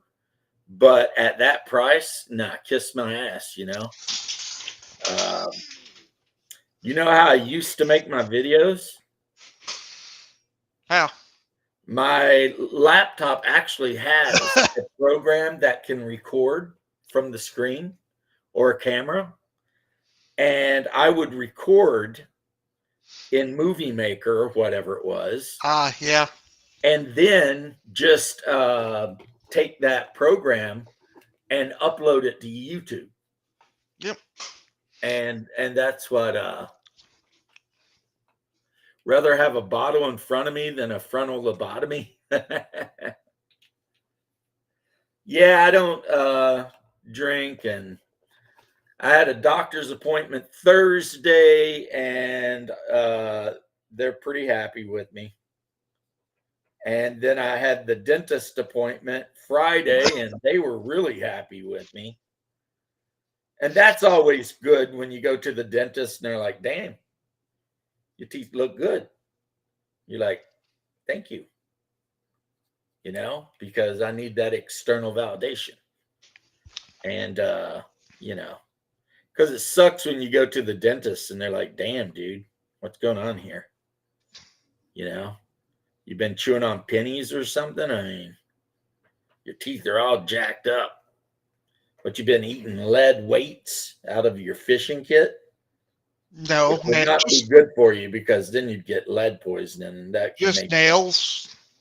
Yeah, you know, you've been Without any milk or something. I mean, what are you doing? You know, but I had so nails both for of my breakfast. medical / whatever, I guess, appointments were really good this week. So I had nails for breakfast without any milk. why would people want to pay more money for new options that they won't use? Well, the problem is, yeah, it's like, what options are you giving me even? You know, it's like, I was talking to this one person, and I finally had to say no to it, because I wanted to get like a little mini thing, you know, maybe 30 seconds of an intro for my videos. But the person who makes videos said that it costs like a couple $100, and I was like, nah. I can use Movie Maker and make a 30-second. I could edit something out real fast. I could do it myself. Just edit a bunch of crazy shit together, and just, you know, that could be the intro, and make another one for the outro, and, you know, save it on the computer and use it. But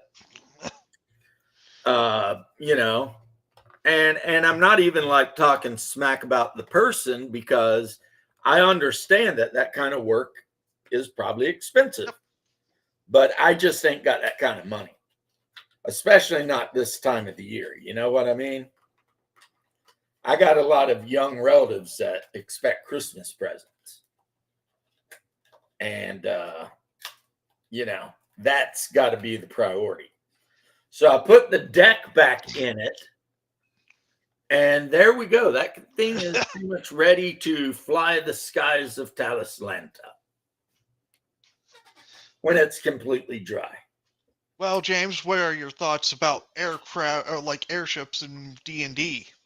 Well, Talislanta is basically just D&D with a lot weirder shit. Yeah.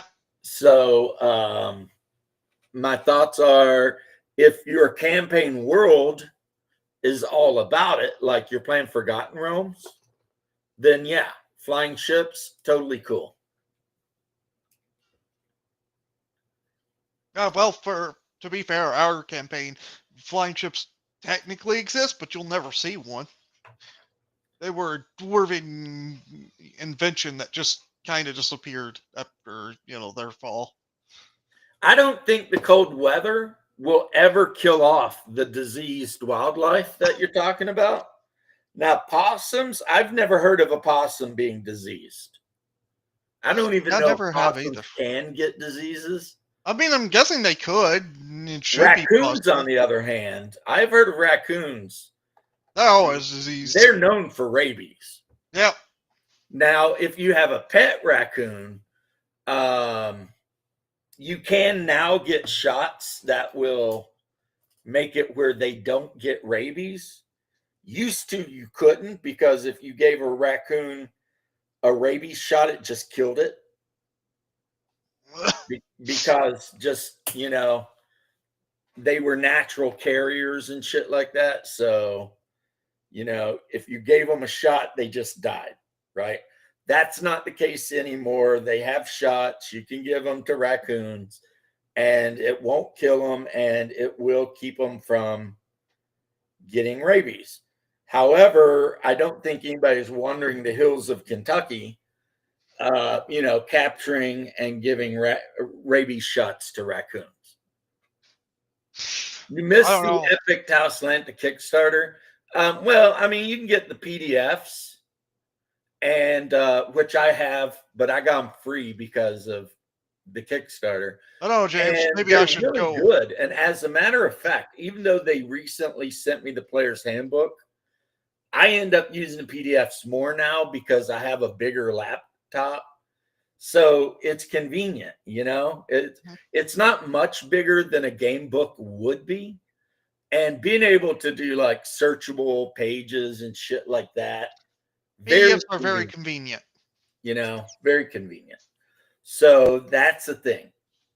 Now I'm waiting for them to send me the slip cover with the player's handbook, the bestiary, and the GM's guide in it, because I actually had paid for that too. They said they would get back to me Monday, that they're investigating, but there shouldn't be an investigation, because if you go to the Kickstarter webpage, under my name, it says the 2 things I bought and how much I paid. So it's like, what are you investigating exactly? Just notice how much I paid, and then you'll know how much you owe me, right? Rabies titers, check the last blood test. Titers are at 3 times the level to be covered at. Yeah. See, when the raccoons overpopulate and start getting rabies or starving, in Kentucky, where I live, they just tell the hunters to kill them all. And so then you go in the woods if you want, and you kill a bunch of raccoons. And after X amount of them are killed, the rest of them kind of catch on. And they start making themselves real scarce, because they're like, wait a minute, right? And the same thing with, but this never ends. Coyotes. Coyotes are kill on sight 100% of the time, all year long. Now, the only reason they still exist where I live is because coyotes are smart, and they don't stand around and wait for you to kill them. Yeah. So some of the guys I know, they actually trap them, because a coyote can be trapped.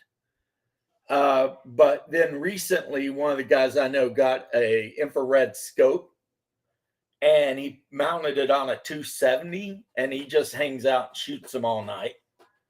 Because if it's nighttime, a coyote, they'll walk right within 50 yards of you. You know what I mean? Yep. And you just put a round in them and they're dead. And honestly, I'm going to tell you guys, it's kind of sad, because they look so much like dogs that it makes me feel sad that you got to kill them. But you kind of got to, because they will go after your livestock. They'll eat all your cats. If you have little dogs, they'll eat them. Yeah. They are truly nuisance. And when I was a little kid in Kentucky, there were none. When I was 10 years old, there were no coyotes in Kentucky. No one even heard of that shit. Huh. And now all of a sudden, they're all up and down the mountainside. You can, and everybody just sit out on the porch at night. You can hear them up on the mountainside carrying on. And now they're just a fact of life. Everybody just accepts. But I will tell you a secret.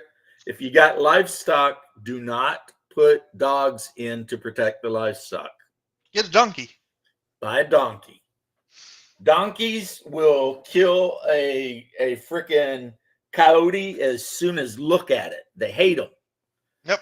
And they are just like freaks about it. Like, you know what I mean? You get a donkey in there and a coyote slips up, that donkey will kill it. And also when they go into their hee-hawing and shit, they're really loud. So if you're in the house and that donkey starts freaking out, you're going to hear it. Yep. And then you just run out, and if the donkey hasn't ran off or killed the coyote by then you take care of it, you know, and problem solved, you know. My mom wanted to get a donkey. And I'm like, we got dogs. We probably shouldn't have a donkey. Yeah, the problem with donkeys is if you don't train them to be tolerant of dogs, they'll kill dogs. Yep. There's just something in a donkey's brain that sees anything that's canine as its arch enemy that has to be killed, like immediately. That's another thing I don't get either, is people who try to keep deer as pets. Yeah, I mean, it's like that deer is never going to love you. No.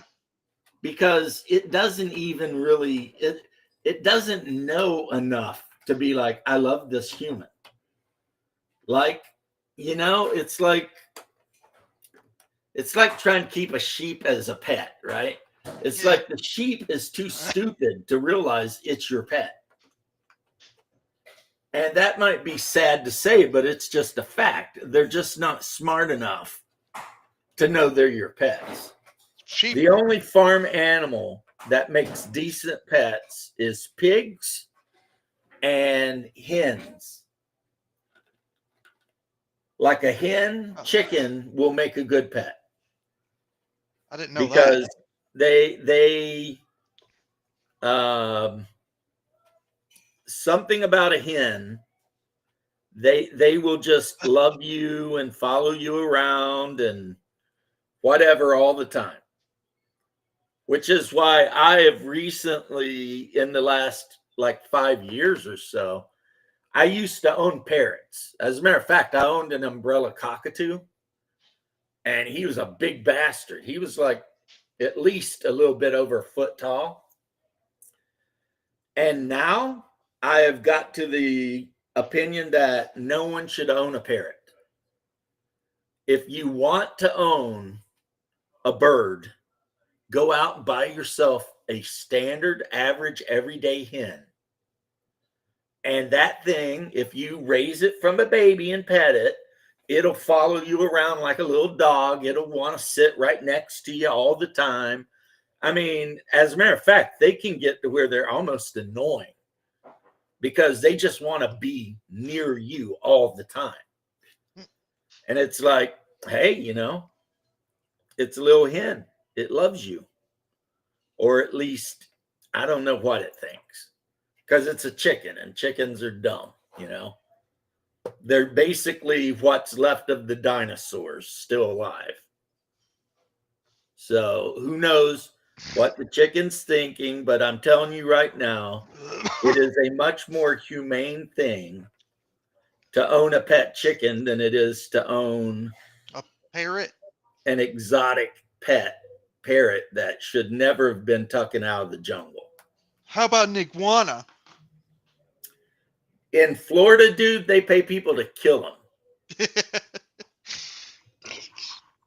Iguanas are so freaking prevalent in South Florida that they literally pay people to go to golf courses and shoot them bastards.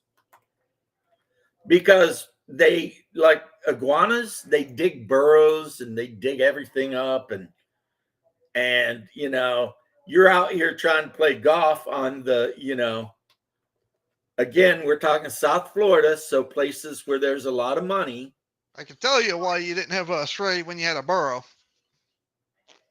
Yeah, because a burro is just a donkey. Yeah. That's all. A burro and a donkey is the same animal. Yes.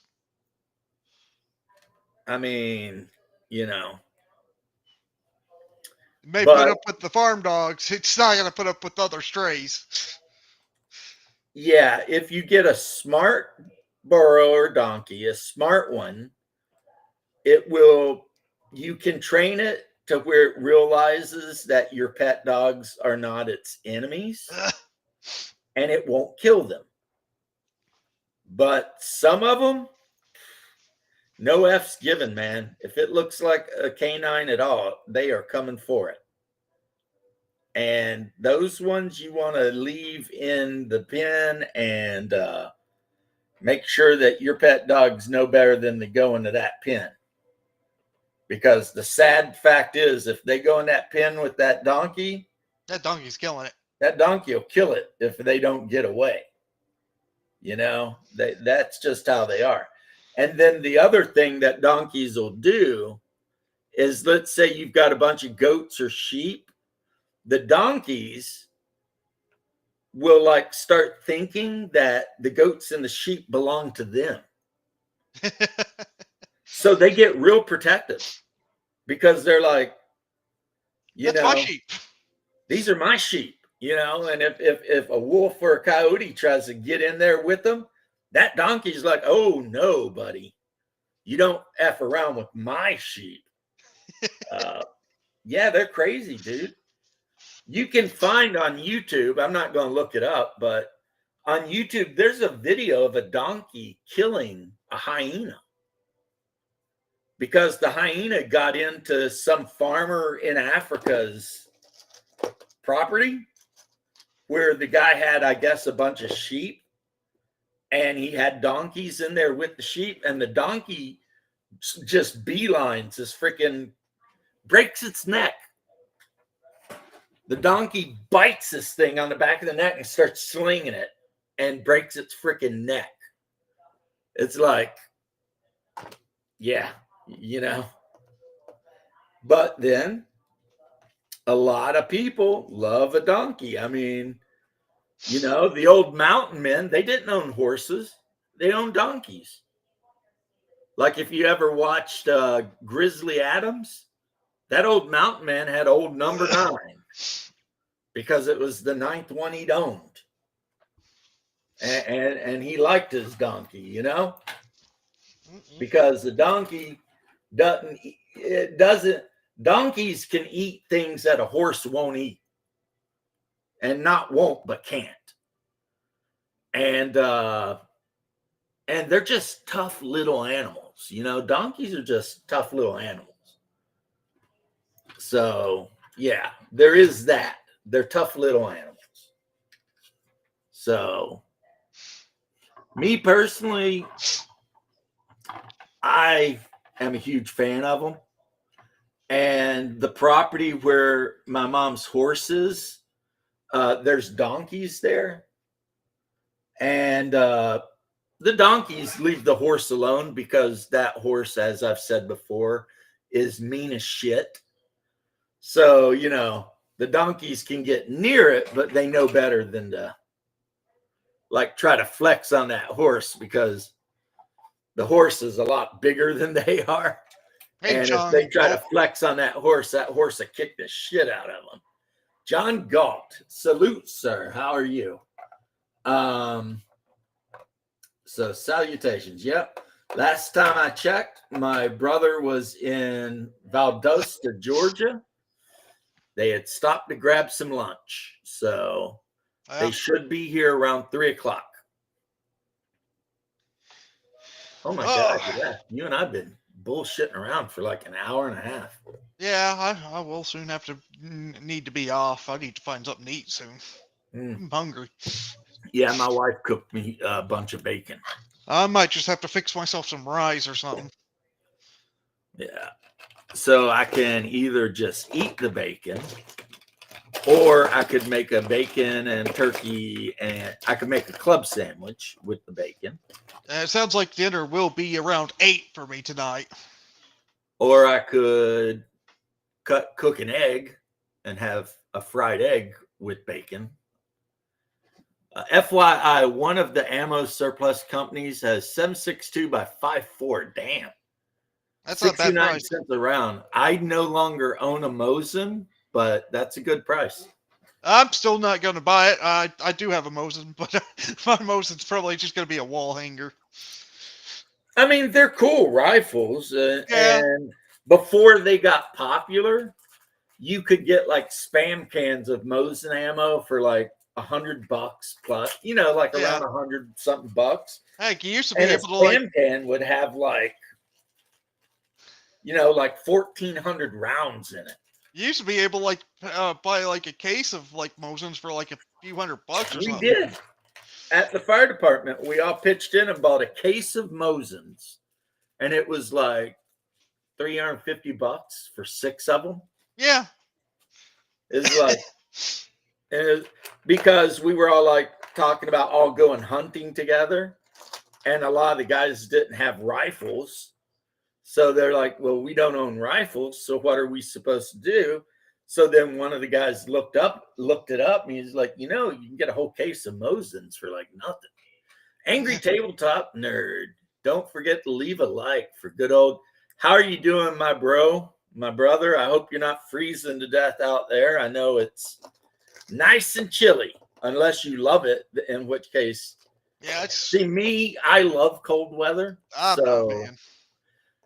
They might have been. I might be thinking of my 5.45 by 3.9 rounds, which are like 1460 a can or something like that. Rounds. See, I've never really bought Mosin spam cans, but I have bought 5.45. It's weird. Usually people talk about the 7.62 being fairly cheap. There was a time when you could get a Wasser 10 AK-47 for under a couple $100. Yeah, that's pretty not much happening anywhere. anymore. Every AK The I've problem seen, was that the Wassers were garbage. yeah. Unless, if you were going to buy a Wasser, you never did it online. Yeah. You always went to the place where the Wassers were and then dug through a stack of them until you could find the one that didn't have a canted barrel or, crazy magazine wobble and shit like that. Yeah. But if you did that, then you could, depending on your knowledge of firearms, you could absolutely walk out of a gun store with a perfectly serviceable AK-47. $880 per case for the Mosins. Yeah. So I think it's like 1460, but I could be wrong because it's been a long time since I bought them. For 5.45. Work has slowed down a little, so I have time to properly watch your Gen Xers, so it's all good. Yeah, I watched your not your last one, but the one before you did a battle report. I watched it on Rumble. It was good. I liked it. I enjoyed it. I can't even find an AK for less than like 800 anymore, it seems so. Yeah, but you know what a good cheap AK is? And a lot of people will tell you I'm wrong, but I've owned one and I'm not wrong. And that is a Serbian Impact 40, I think. It's the Serbian AK-47. A lot of people don't like it because it's not compatible with any other AK when it comes to furniture or whatever.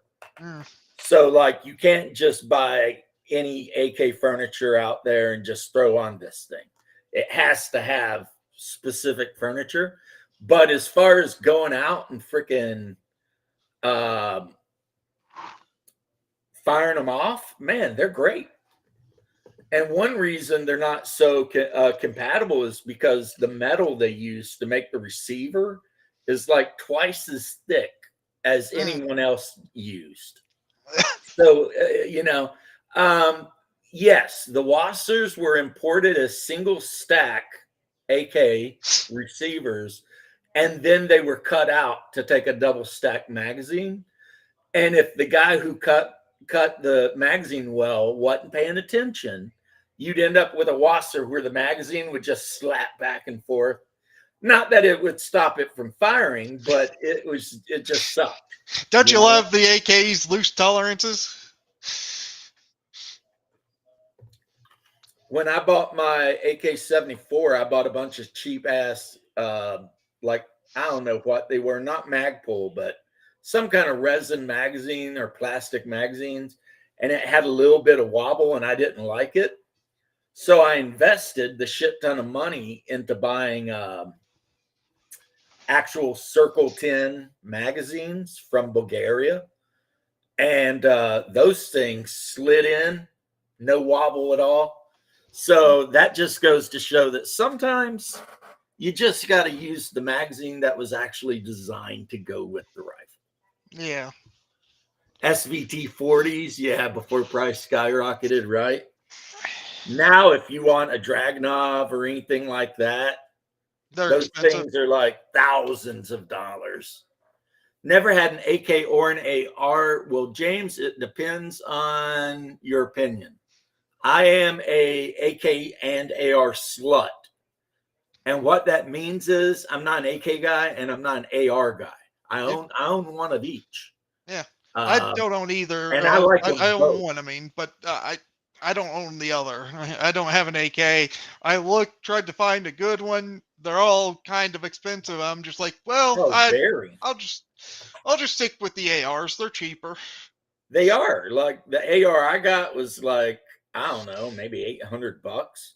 I found an AR that's very serviceable for 480. Right.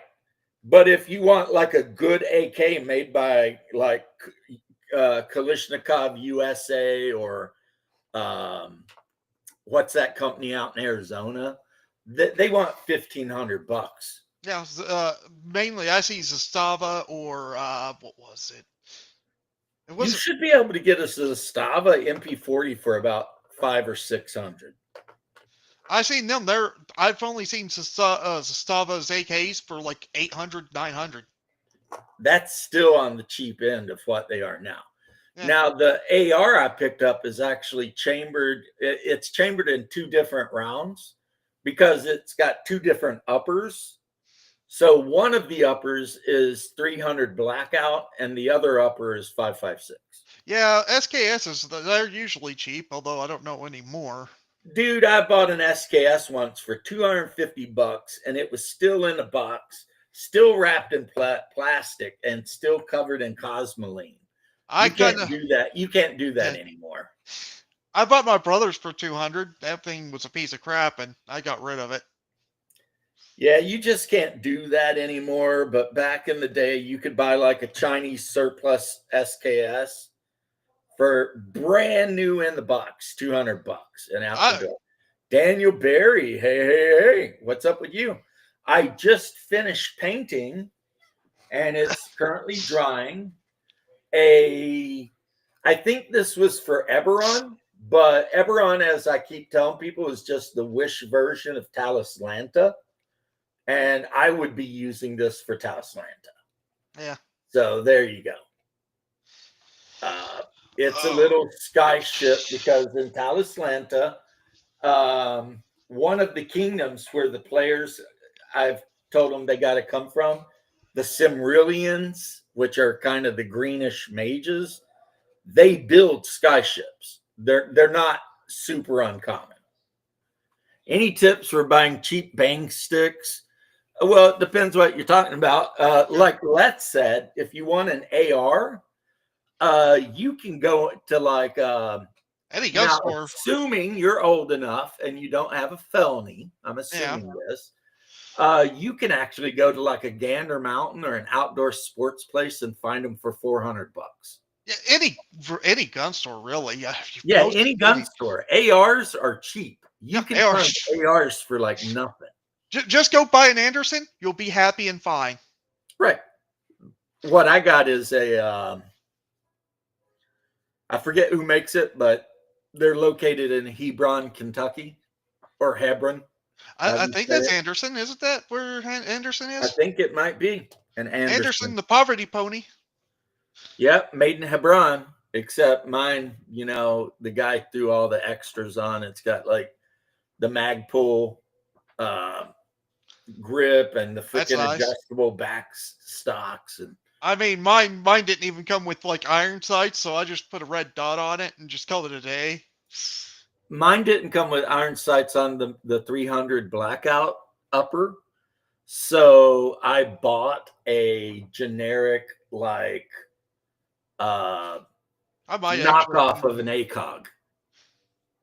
Because Oh yeah, that's there's actually it. companies No, I out put there an that ACOG. sell ACOGs, but they're not actually ACOGs. But Ah, instead of paying, over $1,000, you pay a couple hundred, like yeah, that's 3 what I have or actually. 4. That's what I have, an ACOG. Knockoff ACOG, really, but A still. knockoff ACOG. So it's a ×3. It's got all the little sight things, but in the center, it's got a illuminated V. And if Wait, you put the V on the target, that's what you get. mine's I not mean, I ACOG know that actually. because No. I bought What is it then?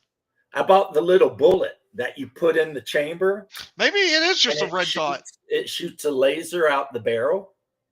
Eh, You know what I'm talking about? Yeah, it's a rangefinder or not rangefinder. It's so It's, you can sight in a scope. yeah, sight in a scope And without then any you money. look down the scope and I'm you not see where the using dot that is, ammo. and you just adjust the scope until the dot's where it needs to be, and you're done.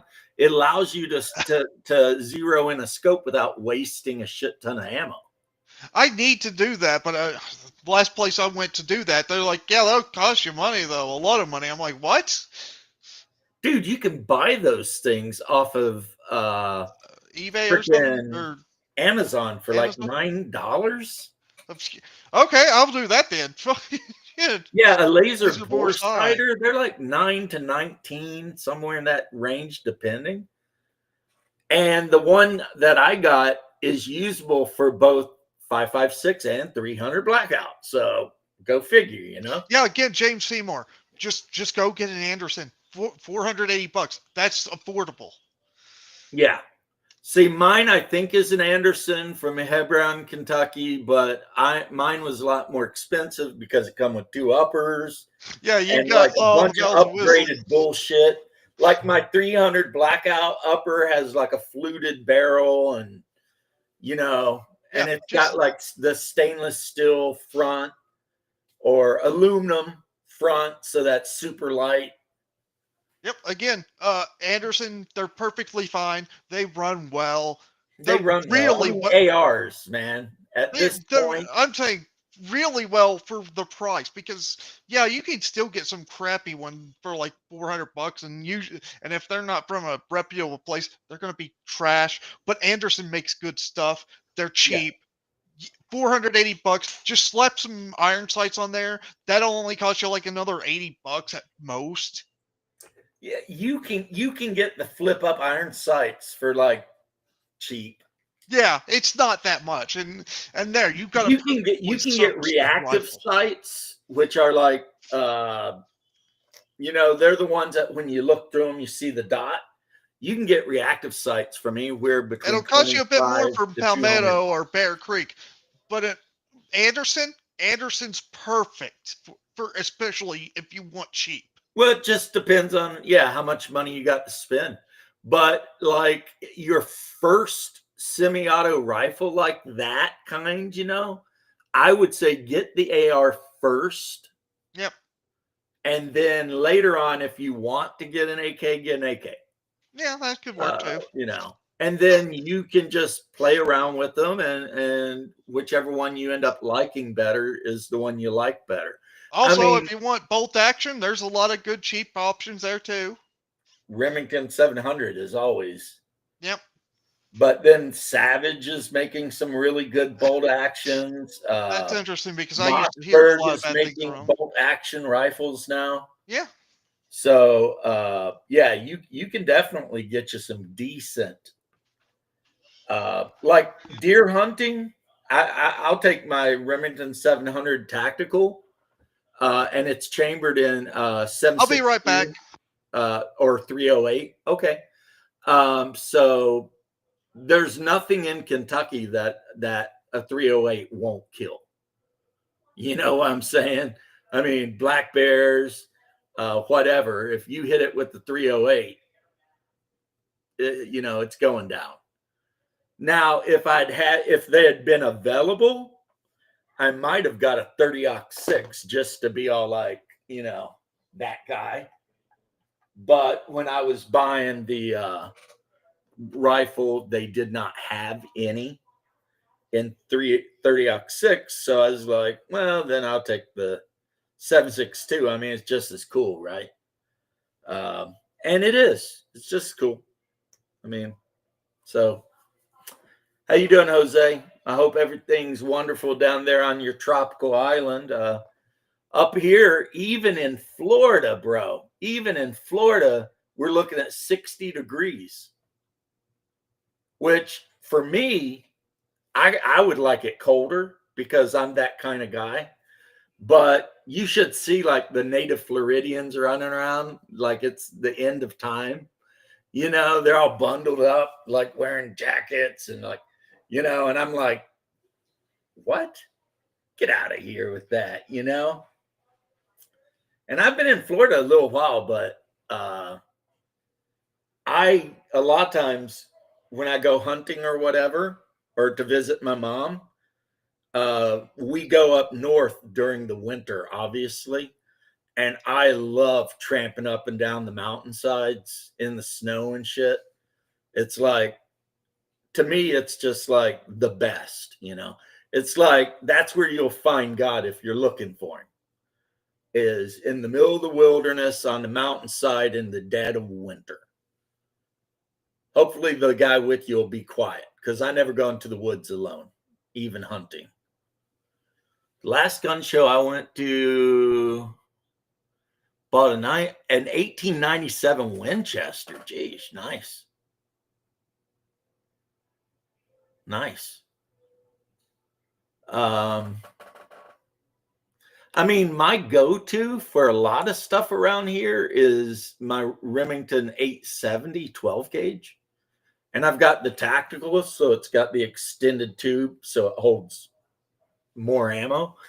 I am a huge fan of shotguns, but not like a Joe Biden guy, run out on the front porch and fire your shotgun. No. But I do love shotguns. That's a fact. I mean, I don't know if it's grown up as a kid and having them, because if you're out in the woods in a survival situation, there is literally nothing that you can't deal with a 12 gauge. You know, if you've got, hey, welcome back, Leth. If you got duck shot or bird shot, you can take out quails or whatever. If you got slugs, you can take deer down, no problem. Or wild boar, you know, a 12 gauge will do it for you. Yeah, that's the thing. That's the thing with the 12 gauge shotgun. Yeah, the ammunition. You do kind of got to be a bit more careful with 12 gauge ammunition now, because did you know that they used to color code those things for bore size? Like 12 would be red, yellow was, I think, 20 gauge. Yeah, but you know what, Leth? You should just be able to look and tell. It was a bit hard, actually. But like if you bust a 12 gauge 3-inch Magnum out and you can't tell, I get that a bit. But you know, that used to be a thing. Now it's just the manufacturer will use whatever color they like. Yeah. Well, I mean, you know, yeah, I'm a fan of the 12 gauge. It is a very, very, the 12 gauge shotgun, whether it's pump or whatever, is like the Swiss Army knife of fire. Oh, that reminds me, James. You know how I was talking about that one gun that my dad had that was very old? Yeah. It was actually a breech loading 410 gauge. Damn. Yeah. But yeah, I'll stand by that statement, though. The 12 gauge is the Swiss Army knife of firearms. Yeah. Because it can do anything. It can do anything, yeah. It's probably one of the best home defense weapons. Oh, yeah. You put some bird shot in that, or duck shot. No, you use buck.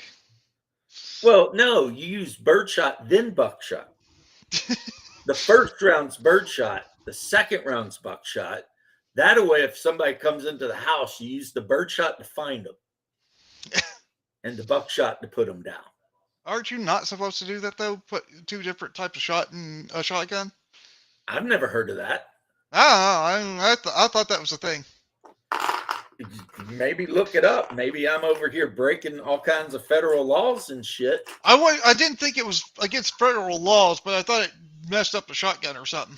Hell no, not unless you got a rifled barrel, in which case running any kind of Shot would be non-slug to it's bad. gonna jack it up. But if you've got the smooth barrel that they Smooth come bore. with, you can run anything through that thing. What's better on a shotgun, smooth bore or barreled or rifled? Well, if you're deer hunting, like up in Kentucky, and in some states you have to do it, you want a rifled barrel, and then you can buy some 3-inch Magnum slugs, like the ones with the sabot, and those things are accurate, like dead on accurate at 150 yards. So basically, you're turning your 12 gauge into a 20 millimeter rifle. I thought the sabots though were actually worked well with the smooth bore and didn't work with the. Both. You can get both. There's rounds Okay. that are made for the rifle thing that they look like bullets inside of a thing, and they come out, and like you can get all kind. There's some weird freaking shotgun. If you want to spend a lot of money, I mean, there are some weird shotgun rounds out there. I mean, for real. Like, Yeah, Ruger's not bad. I don't know much about the P89 DC, but hey, I'm more of a Walther fan. Ruger P89. I don't even know what that is. Some handgun. I don't know what it is exactly either, but I think it's a handgun. Yeah, the cats. Yeah, people love cats. Yeah, I let my cousins and everybody like that all go hunting on my property in Kentucky. Yeah. And they every year they bring bucks off of that mountain too. Yeah, the Ruger P89, odd looking pistol. Whew. I should start charging their asses like a backstrap per deer they get or something, you know? Yeah. The only gun I fired once was a rifle at a fair. It was terrible at aiming 2 meters away. Yeah, probably a BB gun or something. Yeah, it could be 22. They used to use 22s on them. But wow. Yeah, that is the thing. Your choke. If you put a choke on your shotgun, a lot of times, like my tactical, you ain't got to worry about it. But you'll see some people who will actually do shit to their shotgun, put a choke on it and stuff, and yeah, it's just an old looking one, man. If you put a choke on a shotgun and then you fire a slug through it, a lot of times it might take the choke with it. Yeah. If it's one of the kind that goes on the end, Yeah, I know what you're talking about. Yeah.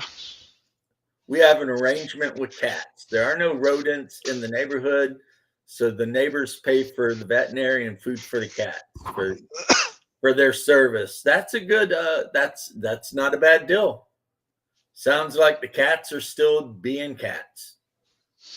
Now, one thing is, I really can't wait to get that Walther. I might even have enough money to get the red dot sight for it when I get it. Well, you're going for a PPK, right? Not a PPK. It's a new PDP Pro. This thing has like a compensator at the end of it. Nice. Yeah, and probably the best trigger ever on a stock handgun that you could possibly get. I put a underbarrel laser sight on my Christmas list that's specifically made for the Smith & Wesson Hellcat. Oh, nice. So we'll see if I get it. I mean, it's not really expensive, but because the Hellcat has that little slide underneath the barrel. Yeah, Beretta. And the laser sight, I'm talking about the buttons right there. So if you have it, you hit the button and then, you got that laser sight. I found like a really nice Holosun that has the shake awake feature and has like a 50,000 hour battery. Nice. Yeah. Means I'll I tell you will only what, need to change the battery every like about once every year. Hungar will tell you that I used to be super Glock man, but the Smith and Wesson Hellcat kind of brought me around to I other liked Walther weapons. before Crowder did. I was a pretty big fan of theirs before that. Like when I held it in my hand and just looked at it, I was like, "Oh yeah, this is the 9mm for me." I mean, Heck, I'm such a fan of Walther. I wish I could buy their sniper that they made. oh yeah, the one that the French army I think was using. No, it was like it was initially made for like police. Yeah, Uh, it was called you the might Wall be thinking of 2000. two different things, but I'm thinking of the Walther sniper rifle that was really weird looking. Oh no, this is the same thing. I know what you're talking about. It's the Wall 2000. It was a very small package sniper rifle. A Right. bit of it was because they did do the one thing I usually don't like, but I guess it works for what they were doing with it. Because I mean, if you're gonna put this into police hands, that's gonna be in a more urban setting, I could see having a bullpup sniper would work well for that. I guess. I'm not a fan of bullpup anything. I mean, I get it. There's very little reason to have it. And there's a very good reason not to. But again, I could see it for what they were building it for. It was meant for urban settings, for police snipers. I could see where they were going with it, Right. But so the it works problem, out. as I've said 100 times, if we're going to have gun talks, It's is that if you're in the prone position, engaging the enemy with a bullpup rifle, and you're it you're gonna becomes have a time bad for time. you to reload that bitch, it's just the biggest pain in the ass. But if Yep. you're using like a standard rifle, you hit a button, the magazine drops, you put the new magazine in, and you go back to work. Yeah. So back in the 70s, for some reason, everyone thought that the bullpup rifle was going to just be the dominant rifle and that standard design rifles were going to go away, but didn't happen. Yeah. Bad for lefties too, huh? See, I never knew that, but And I believe you. there are a couple. Like I think the Tavor is ambidextrous, but I don't Probably. like the Tavor. I hate the Tavor. It looks terrible. It's like some people will buy it just because it's an Israeli defense weapon and they think that that makes it a really good weapon, No, but probably not. I would rather have the AUG. The AUG looks better, and I think it's just an objectively better rifle than the Tavor. And it's Well, the another AUG is bullpup. still being used, and that damn thing was designed back in the 60s. Yeah. And there are still militaries that use the Steer AUG, Yep. you know. With some changes, I mean, at least they no longer have that stupid sight that they had at first. Yeah, the build That on was, one. yeah. Yeah, they They decided to drop decided that. to just chop that off and put a rail on there, so you can just put whatever sights you want on there. That's fine. Yeah, that's fine. Well, it's like how the M16s all used to have like the carry handle, Yeah. which was the weirdest thing because when I was in the army, no one ever used the carry handle. Actually, I heard that some people tried to use the handle as a carry handle, and they got in trouble for it. See, I don't know about that because no one I knew ever used the carry handle. It was like, the hell is this thing? Because you've got a actual strap on it, right? Yeah, you usually have a sling on it too. So You've got a why sling even on have it, so you why have a just throw it over carry your handle? shoulder and you just got it like that, you know? Yeah. You're But not I heard somebody actually use it, like in the military, use it like that, and he's like, "Why are you doing that? You should be using it that way." And it's like, "But that's what it's for, sir." right. And of course, that's where the back sight for it was too. In that Yeah, thing, yeah. it was like, yeah, the early models of the M16 were like really strange. It was like, what are we trying to do here? You know? Yeah. Not 100% sure. Who thought the carry handle was a good idea? Is like, you know, I mean, I kind of see where they were going with it, but if you have a sling, it's useless. It's not really needed. and of course you always have a sling. Yeah. High point carbine is hood. Yeah. Anything Yeah. high point is hood. Yeah. Yeah, anything high point. Yeah, if it's high point, that's hood. That's like if you want to have some hood credibility, whip out a high point 9mm. Like anyone from the hood's gonna be like, that dude's from the hood. Because nobody with any brains is going to use a high point. Look, just because it's hood doesn't mean that it's bad. I mean, High Point did make the Yeet Cannon. Yeah, which was horrible. It was funny. You know what? I just saw, Jose, on Twitter. Somebody posted the max speed of all the most famous World War II fighters. And the Corsair was by far the fastest. And the Zero was by far the slowest. Oh yeah, the Zero's not fast at all. It's a light maneuverable fighter. It was the Corsair, the P-38, which makes sense since it is basically two airplanes welded together. Then the Spitfire. Yeah.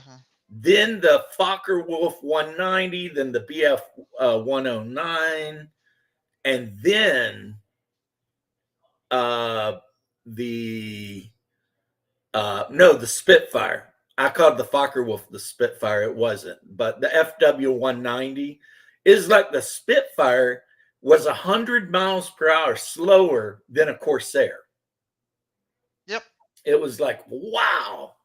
And like the Zero was like over 100 miles slower than a Corsair. Yeah, I love the Corsair myself. They're beautiful planes. It's like, how do you even fight that? It's 100 miles faster than you. So it can just buzz by you, take a shot, and keep on going. Yeah. And by the time you turn to do anything, it's gone. Yeah. The whole thing is, it depends on the pilot at that point. If the pilot you're fighting isn't smart and tries to get into a turn fight with you, you win. If not, well, you lose because he could just use the they're energy. Smart enough to just keep range and keep coming back around. I mean, you know how many people I've tricked into getting into dogfights with me whenever I'm in a Zero? Nope. More than you would think. It's funny because these people, they don't understand. I'm in the most maneuverable plane in the game, and yet you want to go into a turn fight with me. Yeah.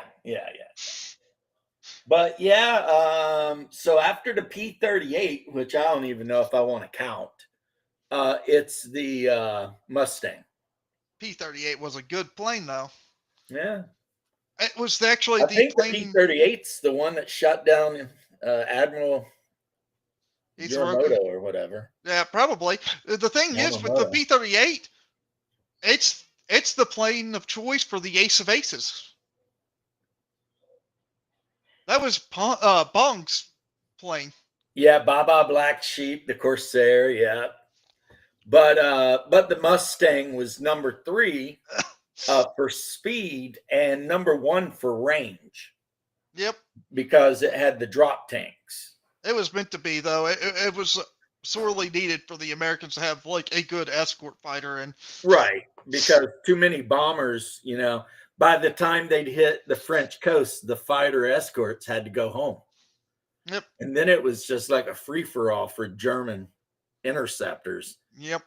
So when they created the Mustang, and they're like, all right, this guy's got drop tanks on it. It can keep up with the bombers all the way to Berlin. If only they had the thought of putting 2 Mustangs together earlier. Right. Then they'd have like the literal best escort fighter ever during World War II instead of Korea. If one's good, let's put 2 together. Exactly. That is the weirdest shit ever. It worked out well, though. It had the range they needed, and still had the capability of being a fighter. Yeah. And since there's 2 pilots, they can alternate times to fly the plane. Now that That's something. The Germans actually thought of the idea too, but instead of keeping the other pilot seat in, they just put concrete in the other seat. The Boeing 767. Like, why would you? The thing I had to say is, if you were going to put two BF-109s together, why would you put concrete in one of the cockpits that you could fit a pilot in? Yeah, but I mean, I was just reading Dean Paul making jokes. I know. Dean Paul making jokes.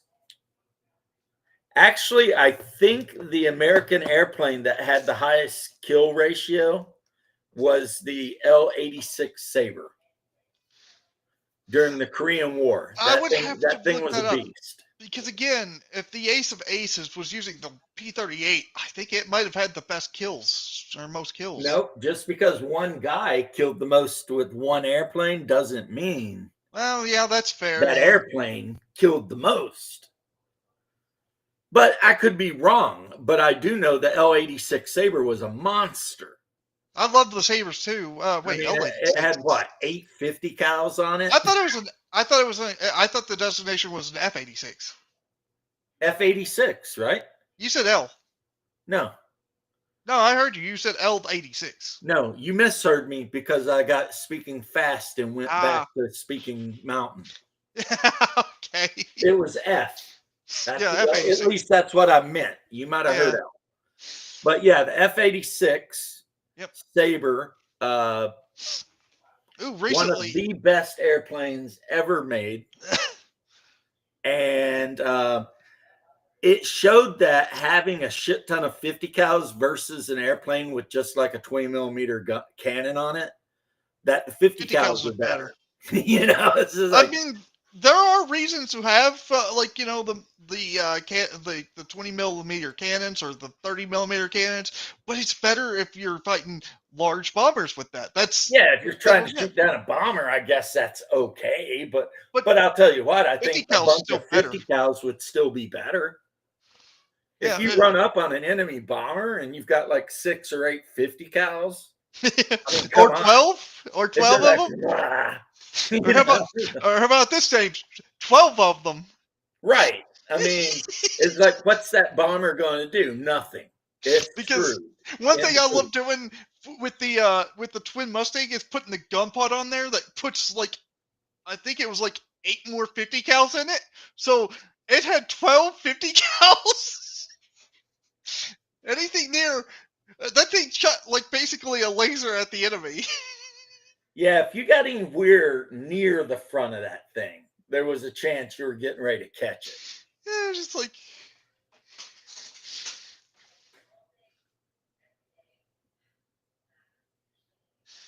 talking about missiles also, I just recently had a really good game in the Sabre. I got 2 missile kills with AIM-9Bs.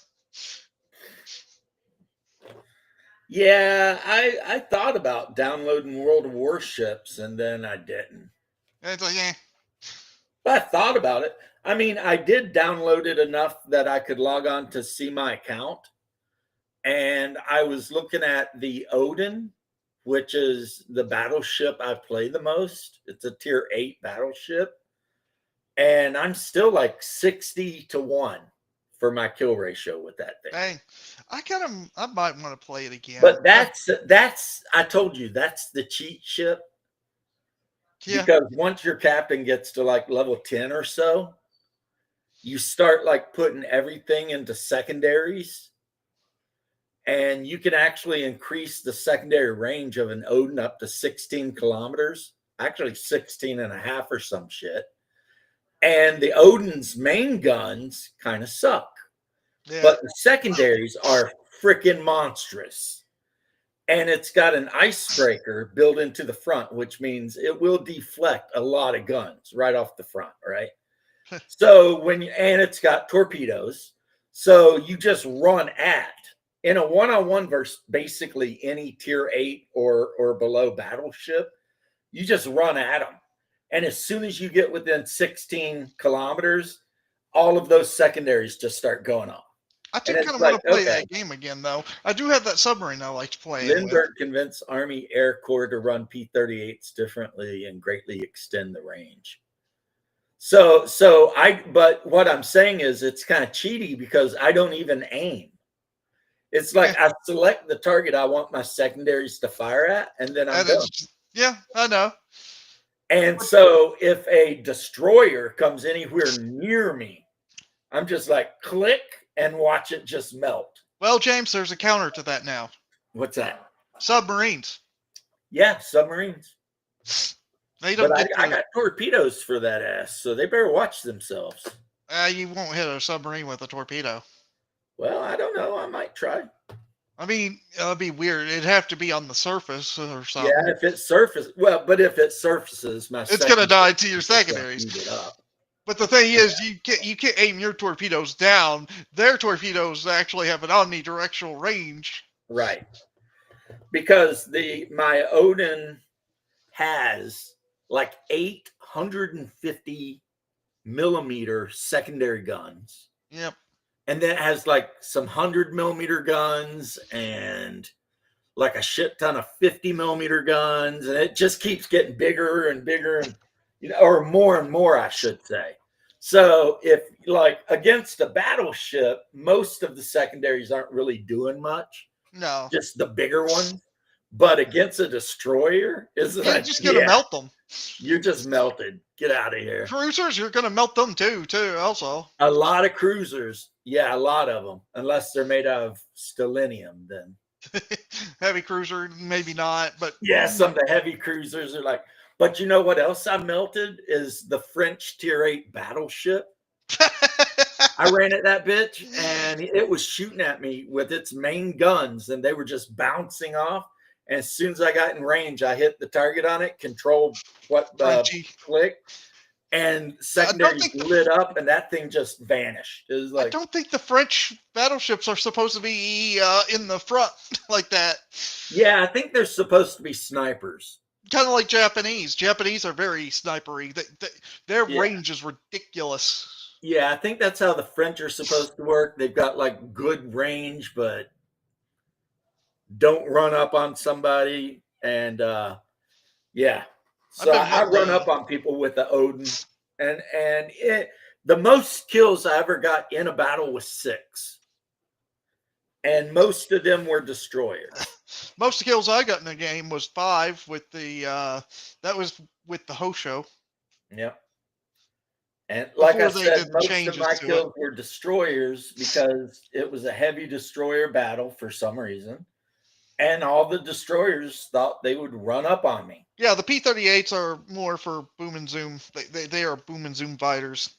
Yeah. You just run in, hit, then get away. But, a lot of countries' air tactics was that at that time. They just went, hey, you can boom and zoom. That's the best idea for us for your planes. Yeah.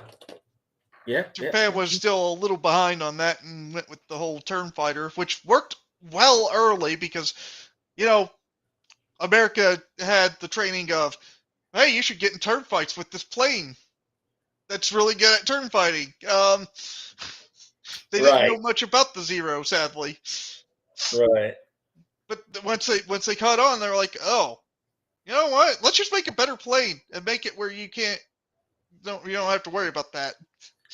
Oh yeah, I know the Odin is sinkable. I mean, when I say I've got a 60-1 kill ratio, that doesn't mean I haven't been sank 100 times. It means I played that ship a lot. Yeah. Like my captain's, I think, levels 20 or some shit. It's like how I usually play the Jumbo Sherman or any Sherman anymore. I can do really good in the Sherman. Right. I mean, I just played that thing. Like every time I'd sit down to play, I'd play 5 battles. It'd be that Odin. I think my most played tank was the Jumbo, and it was like a lot. The XP-79, which become the Shylon in Bow. Oh, okay. So now he's switched to Baltec. Yeah, the Shylon. I have the Shylons. Catalyst made the miniatures and then sold them in boxes with one miniature and cards. So I've actually used them in BattleTech Alpha Strike games. Hey James, They're a little expensive, but man. James, do you know the Japanese nickname for Yamato was? Mm-mm. It was the Hotel Yamato. The Hotel Yamato. Mainly because it never got to fights and was always held back, so it never seen any real service up until the very end where it got sank. They were like, "Welcome to the Hotel Yamato. Such a lovely place," right? It more demoralized the people. It Okay. really it demoralized the people who served on the Yamato because they thought, well, they're just not going to do anything because they think that we're useless. Right. And they were right. They were, yeah. It was the right ship for the wrong war. Yeah, they made a dreadnought, which would have been awesome for World War One. Yeah. But in World War II, it was all about aircraft carriers, which is why they transformed one of the Yamato's sister ships into an aircraft carrier. Yep, I know that. It's why they also had a big ass submarine that turned into that also was a carrier. Yeah, a submarine carrier. That is so weird. Yeah, that was.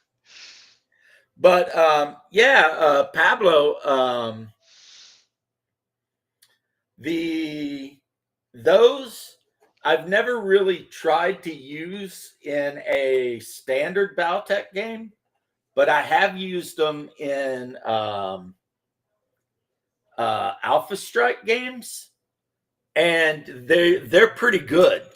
They're pretty good. They're expensive, but I mean, if you land a bomb on an enemy, mech, you can do a shit ton of damage. Yeah, right ship for the wrong war. Yep. But we did the same thing. The Missouri and all that. Those were all old school dreadnoughts. Whereas the Iowa, the real heroes of the war were like the Enterprise. And, Enterprise. I did like the Japanese naming for their carriers. The Taiho, the Osho. A lot of these names in Japanese were really cool names. Like, I think one of them was like Rising Phoenix or something like that. Yeah. Yep. Now, they didn't sink in the same battle exactly. Yamato actually was sank before it could get to its last position that was supposed to be in. Yeah, the Yamato was sank en route. Yeah. And the admiral had been killed already. He was flying somewhere and he got intercepted by P-38. Yep. And they shot his plane down. And then the Yamato was on the move and it got detected by scouts and then torpedo bombers. Yep.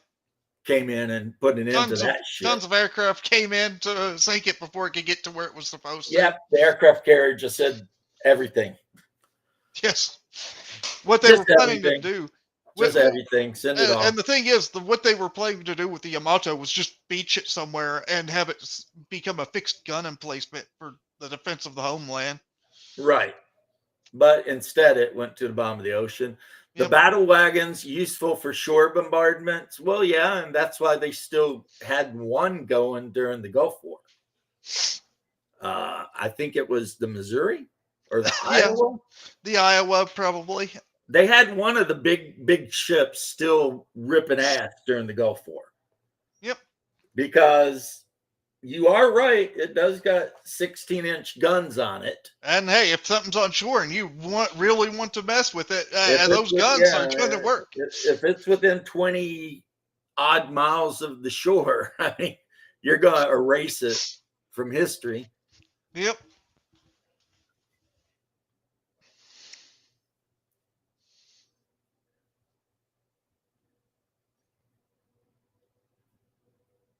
I did not know that, Jose. Me neither. It was headed to the home islands because, as Let's said, they were planning to ground it. and then use it as basically a gun emplacement. But it got intercepted by a scout plane, which turned it into the carriers, and the carriers ate it up. Yep. Because that's how World War II was going. And sadly for Japan, they did not have the resources to keep making carriers or aircraft or anything. Much of anything. Yeah, toward the end, they didn't really have the resources to do anything. Well, America had the resources to not just make things, but also improve while in the middle of making things. Right. We were cranking out frigates every week, and everything else is never ending. Our shipyards were just cranking shit out. And while that is even happening, our aircraft are getting better. Our ships are getting better. Right. Everything's getting better. You know, it's like, yep, we're making better airplanes and better destroyers, better frigates, better everything. I mean, the Enterprise got sunk and they just made another one. Yeah. You know, it's like, oh no. Anyway. Mixed fuel with soy. I don't know if that's true or a joke because of, you know, how soy is such a joke. Yeah. It's like every time. But there was a big fuel scarcity, which hurt the Yamato. Not to mention they couldn't make enough ammunition for it. So there was also that. Well, like everybody has already said, it was the absolute wrong ship for the wrong war. You know, it would have been a good. It would have been perfect for World War One, but for World War II, which was really all about airplanes, it really wasn't worth the shit. I mean, it had some decent anti-AA stuff, but not decent enough. Doesn't matter how much AA you can have if, you know, the enemy can just throw aircraft at you until you sink. What was the name of the 5th Iowa? I don't know. I know we keep making the Enterprise, though. That's a name that'll never go away. I mean, at any given moment, there's an Enterprise either on the sea or being built. You know, as a matter of fact, the Enterprise was a ship back in like revolutionary times. Yep.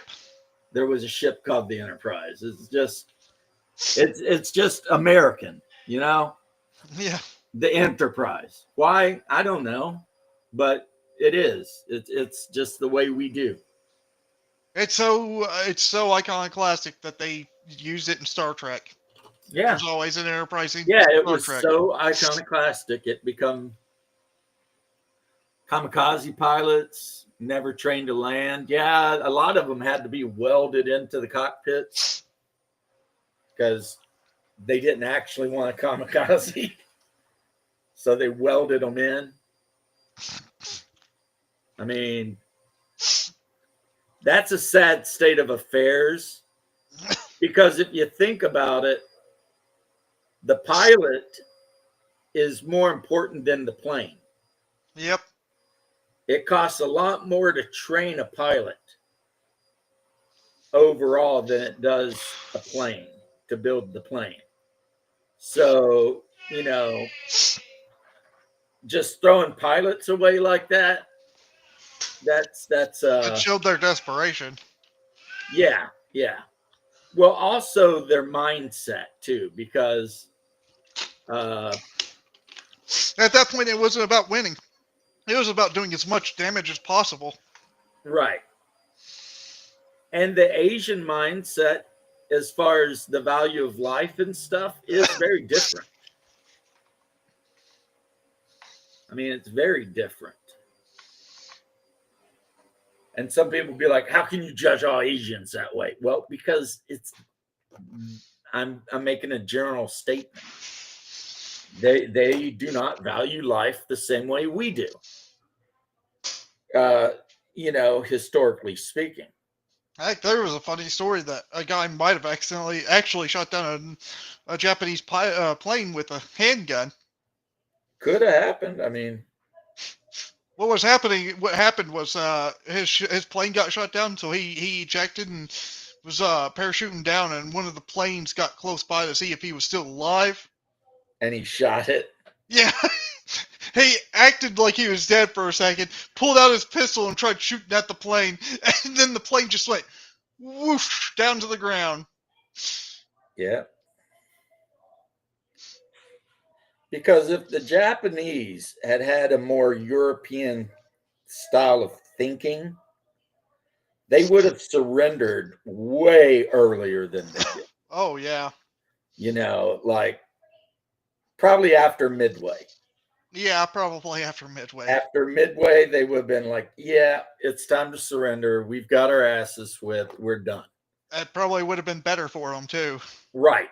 But because of their Bushido code and their lack of valuing life, they're like, nah, F it. We'll keep going. And that's what they did. And there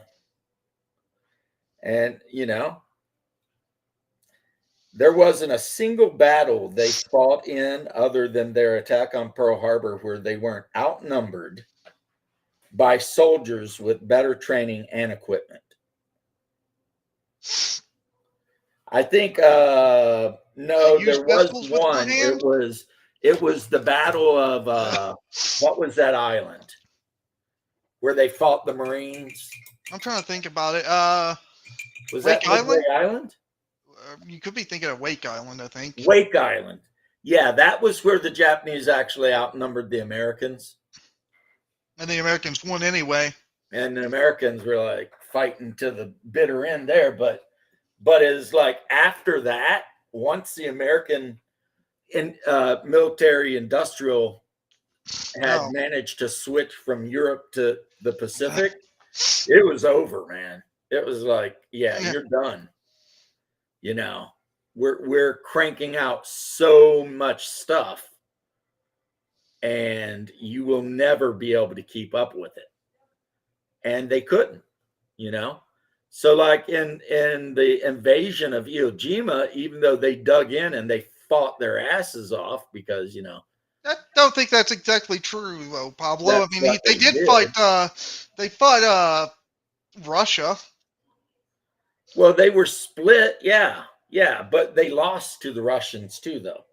Yeah, they did lose to the Russians too, but I mean, I'm talking about the Russo-Japanese War before. Oh well, that's a long time before. Kind of a bit of a skirmish too, so neither of them really wanted to fight each other. Being completely inept.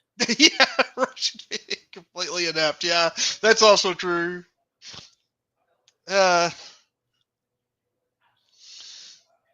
Yeah, the Russians that the Japanese fought in the Russo-Japanese War were completely inept.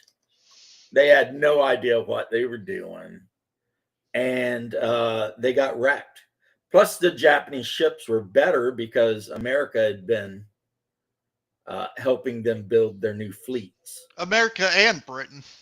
Yeah, so and that's back when Britain knew how to make some good ships. Right. So the Russian ships were like super outdated. Brand new and very poorly crewed. Yeah. Because this is, mostly the Russian ships were crewed by peasants that had been kind of thrown into the deal, I mean, and there's stories of the captain of the one ship stopping in Africa and like buying a monkey and buying all these exotic animals. One guy got bit by a snake and died. Yeah, I mean, that's the ship of fools is what they called it. Yep. And then when they finally got into the Pacific theater, they ran up on the Japanese fleet and thought it was their own fleet. Yeah, after that whole time of suspecting every ship they came across being Japanese, they finally come up to Japanese ships and thought, "Oh, they're allies." They're our allies, and the Japanese are like, "Surprise!" It's like they just get out of the sea just out where Norway and Sweden are. They just get Yeah, out of there and just start attacking random fishermen all the time.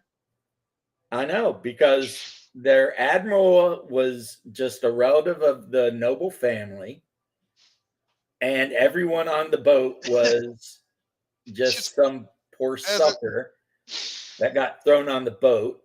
That's also why the Japanese were winning in the land war too, because they're all again, they were peasants. fighting Russian peasants that just had no idea about But anything. to be fair for the Russian Navy, it's hard to have an actually good Navy when you don't have any warm water ports. Yeah, it did not go right for them, because there's one thing the whole world has to know about America, and that is under no circumstances do you F around with our boats. Yeah, You sink a couple of our boats, we will come for you. they And should have learned that. if we got to drop the sun on you, we will. People should have learned that after the Barbary pirate stuff, and Yeah, the now Barbary apparently we need pirates more. messed with our boats, and we went over and invaded their whole country. Oh, geez. They do different things there. I know what I'd rather have. I mean, the P-38's I don't know if you. I think it's more considered an interceptor, but the Mosquito is a wooden bomber. Yeah. So I mean, they're different things there. Can I have a F4 Phantom, like the G variant? The one that has the machine guns and everything? Not the original one without machine guns. I want machine guns on my jets. Yeah. So right now, what I am doing, in case you guys are wondering, my painting thing, is I am painting the heads of these Cossacks. And when I'm done, I'll have to take a fine brush and paint that little bit of hair that they all got. Because for some reason, they would shave their heads bald, except for like one little bit of hair that would hang off the left side of the head. That was just part of their culture. And no, Cossacks are not Russians. They are a steppe tribe, more related to Pinachegs or Yep. Tartars or Khazars. Yeah. But I still kind of like Cossacks. They're kind of cool. Well, no, what happened is when the Cossacks came in, they allied with the Russians. Yeah. So they forevermore become like associated with the Russian Empire. Yeah. But they are not. They're not Russians. Well, they probably are now. Well, they're probably considered now, but Yeah, they with weren't all the Russians back then. intermingling and everything, I'm pretty sure they're probably mostly Russian and Slavic. But I do like the Cossack lullaby, though. yeah, but they were your typical steppe horsemen, just like That's all one the thing I different really others. liked. That's one thing I really liked about Girls in Panzer. It gave you a lot of the different nations' cultures that they used in their show. The Russian one, where all the T-34s are racing across the snow and they're playing Katusha. Yes, but not just that, but that Nona actually sings the Cossack lullaby to Katusha, Yeah, which is funny. yeah, yeah. And I Because mean, only the Japanese would think of, hey, let's make a high school where there's like a extracurricular activity where you literally are in tanks shooting at other girls in tanks. And yet no one ever dies because no one ever dies. Yeah. the rounds that they use are somehow non-lethal. No, that's not exactly the reason. Their reasoning was the armor that the tanks have are made of carbon fiber or something like that. Mm. Which But yeah, makes no sense anyway, too, because of half the time you'll see them pop their heads out of their tanks, well, yeah, or I be mean, outside the tanks while people fire at their tanks. yeah, I mean, that was the thing in World War II. If you wanted to get a good view of what was going on, you had to pop your head out. Yeah, I know, but that might You know? might hinder the safety a little bit if it's supposed to be like that. Yeah. That's true. But again, still, I love it because they play the marches of that country. All the Yeah, countries will adopt the battle doctrine of that country. yeah, And I mean, it's just really cool. A lot of them are very big walking stereotypes of that country too. yeah. The Russian ones, it was just like a horde of T-34s and a couple of KV-1s Yeah. just rushing across the ice in a big mob. Also, they had the IS-2s, the KV-2. Yeah. But I mean, still, it's like they talk about the Germans and the Russians having like this big tank war that made their tanks bigger and bigger each year. Well, that was true for the Germans because they kept trying to come up with a super tank. Yeah, I know. I Because mean, the Russians the did go with German the thought IS-2 was, and things like that. So they did have a little bit of a back and forth a little bit until well, the the Russians were problem just that like the Germans had, and a lot of people make T-34 fun of best. them for wanting to build all the super tanks. But one issue the Germans had was manpower. Yeah, they just didn't have the manpower either to So they put them were all. like, maybe if we can build some kind of super tank, we can turn the war around. But no, it wasn't going to happen. It was too late. That would be perfect. I just haven't seen that dub. One thing though, there was this I guess you could say dub parody in which they have the Australian team talk about the like the Japanese and they're like talking to this like koala bear who's apparently their captain. What? Yeah, the Australian's captain is a koala bear. Okay. And they were talking to it, and it's like she's like, yeah, the captain says that the Japanese are going to run straight at us like a bunch of dumb cunts. Oh yeah, here they are. It's like, okay, let's just get this over with. Like the Japanese are the biggest running joke about them are they just charge headlong into everything. Well, I mean, the Japanese made the show, so Yeah, they were they were making fun of themselves on that one. yeah. To be fair, it's like that up until the movie Das Finale, in which they just decide to do hit and run tactics. Dun, dun, dun, dun, dun, dun, dun, dun.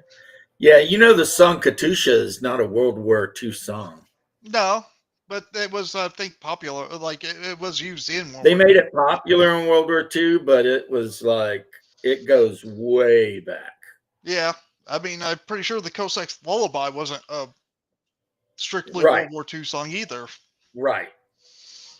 But the whole song is just about a woman whose boyfriend has left to go defend the motherland, and she waits for him to come home. Dark Blue World, never heard of it. But if you want to talk about World War II movies that are wild, watch what's it called? Damn it! Ellie's Heroes. No. Oh, I'm talking about a Russian movie. oh, I don't know then. It's I've a only. Russian movie about the Eastern Front, Hmm. and the main character is this kid.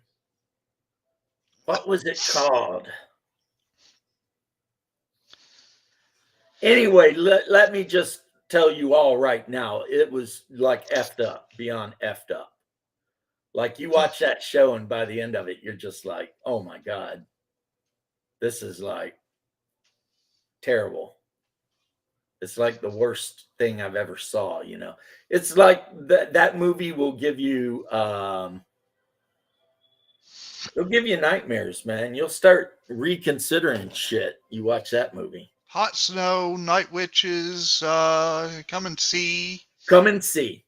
Ah, Come and see. That is it. And it all starts out with this kid who's like a farmer, and then the war yeah. starts, and then everything just gets totally effed up. And that's kind of the whole thing. And it's all this kid like living through it all. You know what I mean? That And might have something to do with, like, Stalin, that they had a tough time in World War II. it's just super brutal, you Yep. know? No, Saving Private Ryan, I would know. And yeah, that first 15 minutes of Saving Private Ryan is a hard 15 minutes of movie to watch.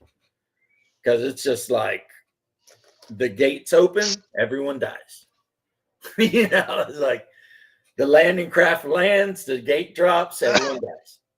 It's like, oh my God, people jumping out of the side, they die. They're drowning, they're getting shot underwater, people are getting blown up. But There's also Tora, Tora, Tora. Erica is still the best World War II song, except it also predates World War II. Yeah, Erica also predates World War II. Yep. And is also a song that is considered one of the official marching songs of the French Foreign Legion now. Because after World War II, so many Germans joined the French Foreign Legion, it basically became the German Foreign Legion. Like all of these ex-German, like Wehrmacht soldiers were like, we're part of the French Foreign Legion now. Yeah, the first part of Saving Private Ryan is totally effed up. No, the best song ever used in World War II was actually the Sarajevo Polka. You know why? That song was literally actually used to disarm Russian mines. I didn't know you could do that, but okay then. Yeah, like when the Russians trained the dogs to run under tanks and explode, but the problem is they trained the dogs with T-34s. So when they let the dogs go to the tanks, they ran under the T-34s. Yeah. And detonated and killed the T-34s because they were not trained on German tanks. So the dogs had no idea. Anyway, guys, we have been chatting it up for a while. I'm going to go almost 3 hours now. I am going to go annoy my wife in some way. I gotta go find something to eat. I'll see brother to show up. So, yep, salute as always. And everyone else who was hanging, thank you. And we'll catch you in the next one. Peace and love. And at least, yes, I can show it off. You guys were here, and there you go. And there's a couple of Silmarillion wizards on it. If you don't know what a Silmarillion wizard is, go to tauslanta.com and you can download every version of the game except for the epic version. And to be perfectly honest, there's not a whole lot of difference between it anyway. Like the epic version uses the exact same rule set as every other version of the game. So if you want to play Tauslanta, knock yourself out. The other thing, like I said yesterday, is if you want to have Thrall miniatures for a Tauslanta game, just buy WizKids Goliaths. And make sure you get bald ones with no beards. And then when you get them, paint them super colorful. And that would be that would be, well, this is the other ship I'm going to be working on. Let's see if I can get it. This is a light frigate. Mostly a British ship, right? And you can see it's got the 6 guns, but unlike the sloop I built, this thing uses bigger guns. So it might not have a ton of guns, but the guns it has are a bit bigger. Plus, it's got a bunch of pivot guns and shit like that. Tauslanta Savage Lands never played. But the new Tauslanta is, I think, after Savage Lands, because there's a period they talk about, the War of the Subhumans, when like all the Beastmen and the tribes of Urg and all that got together and basically put a beating on a lot of the civilized kingdoms. So things have changed. Oh, I'm going to have to move some stuff around. Yeah, for sure. This is going to be for Blood and Plunder, and I've already got the English crew to go on it. So yeah, I've also got a Karak on the way. And for those of you who are like, what the hell is a Karak? It's what the Nina, the Pita, and the Santa Maria were. They were all Karak, which the Portuguese called them now, or no, or however you say Nau. But the Spanish and everyone else in Europe called them Karak. And yeah, I got one really cheap, really, really cheap. And it's that scale. So they were still used in the 1700s for merchant ships. I mean, a lot of ships didn't change. Like the Dutch used the flute for hundreds of years, you know. So, but anyway, yeah, you can go to Talislanta and download from 1st to 5th edition and every book. And so, yeah, Cristobal Colon in Talislanta. What ended up happening is, yeah, apparently the subhumans, which were, you know, the beastmen and all the really horrible things, they wiped out a lot of the civilized land before they were finally dealt with. So things have changed, but they stay the same. And as always, all you need to play the game is 1 die 20.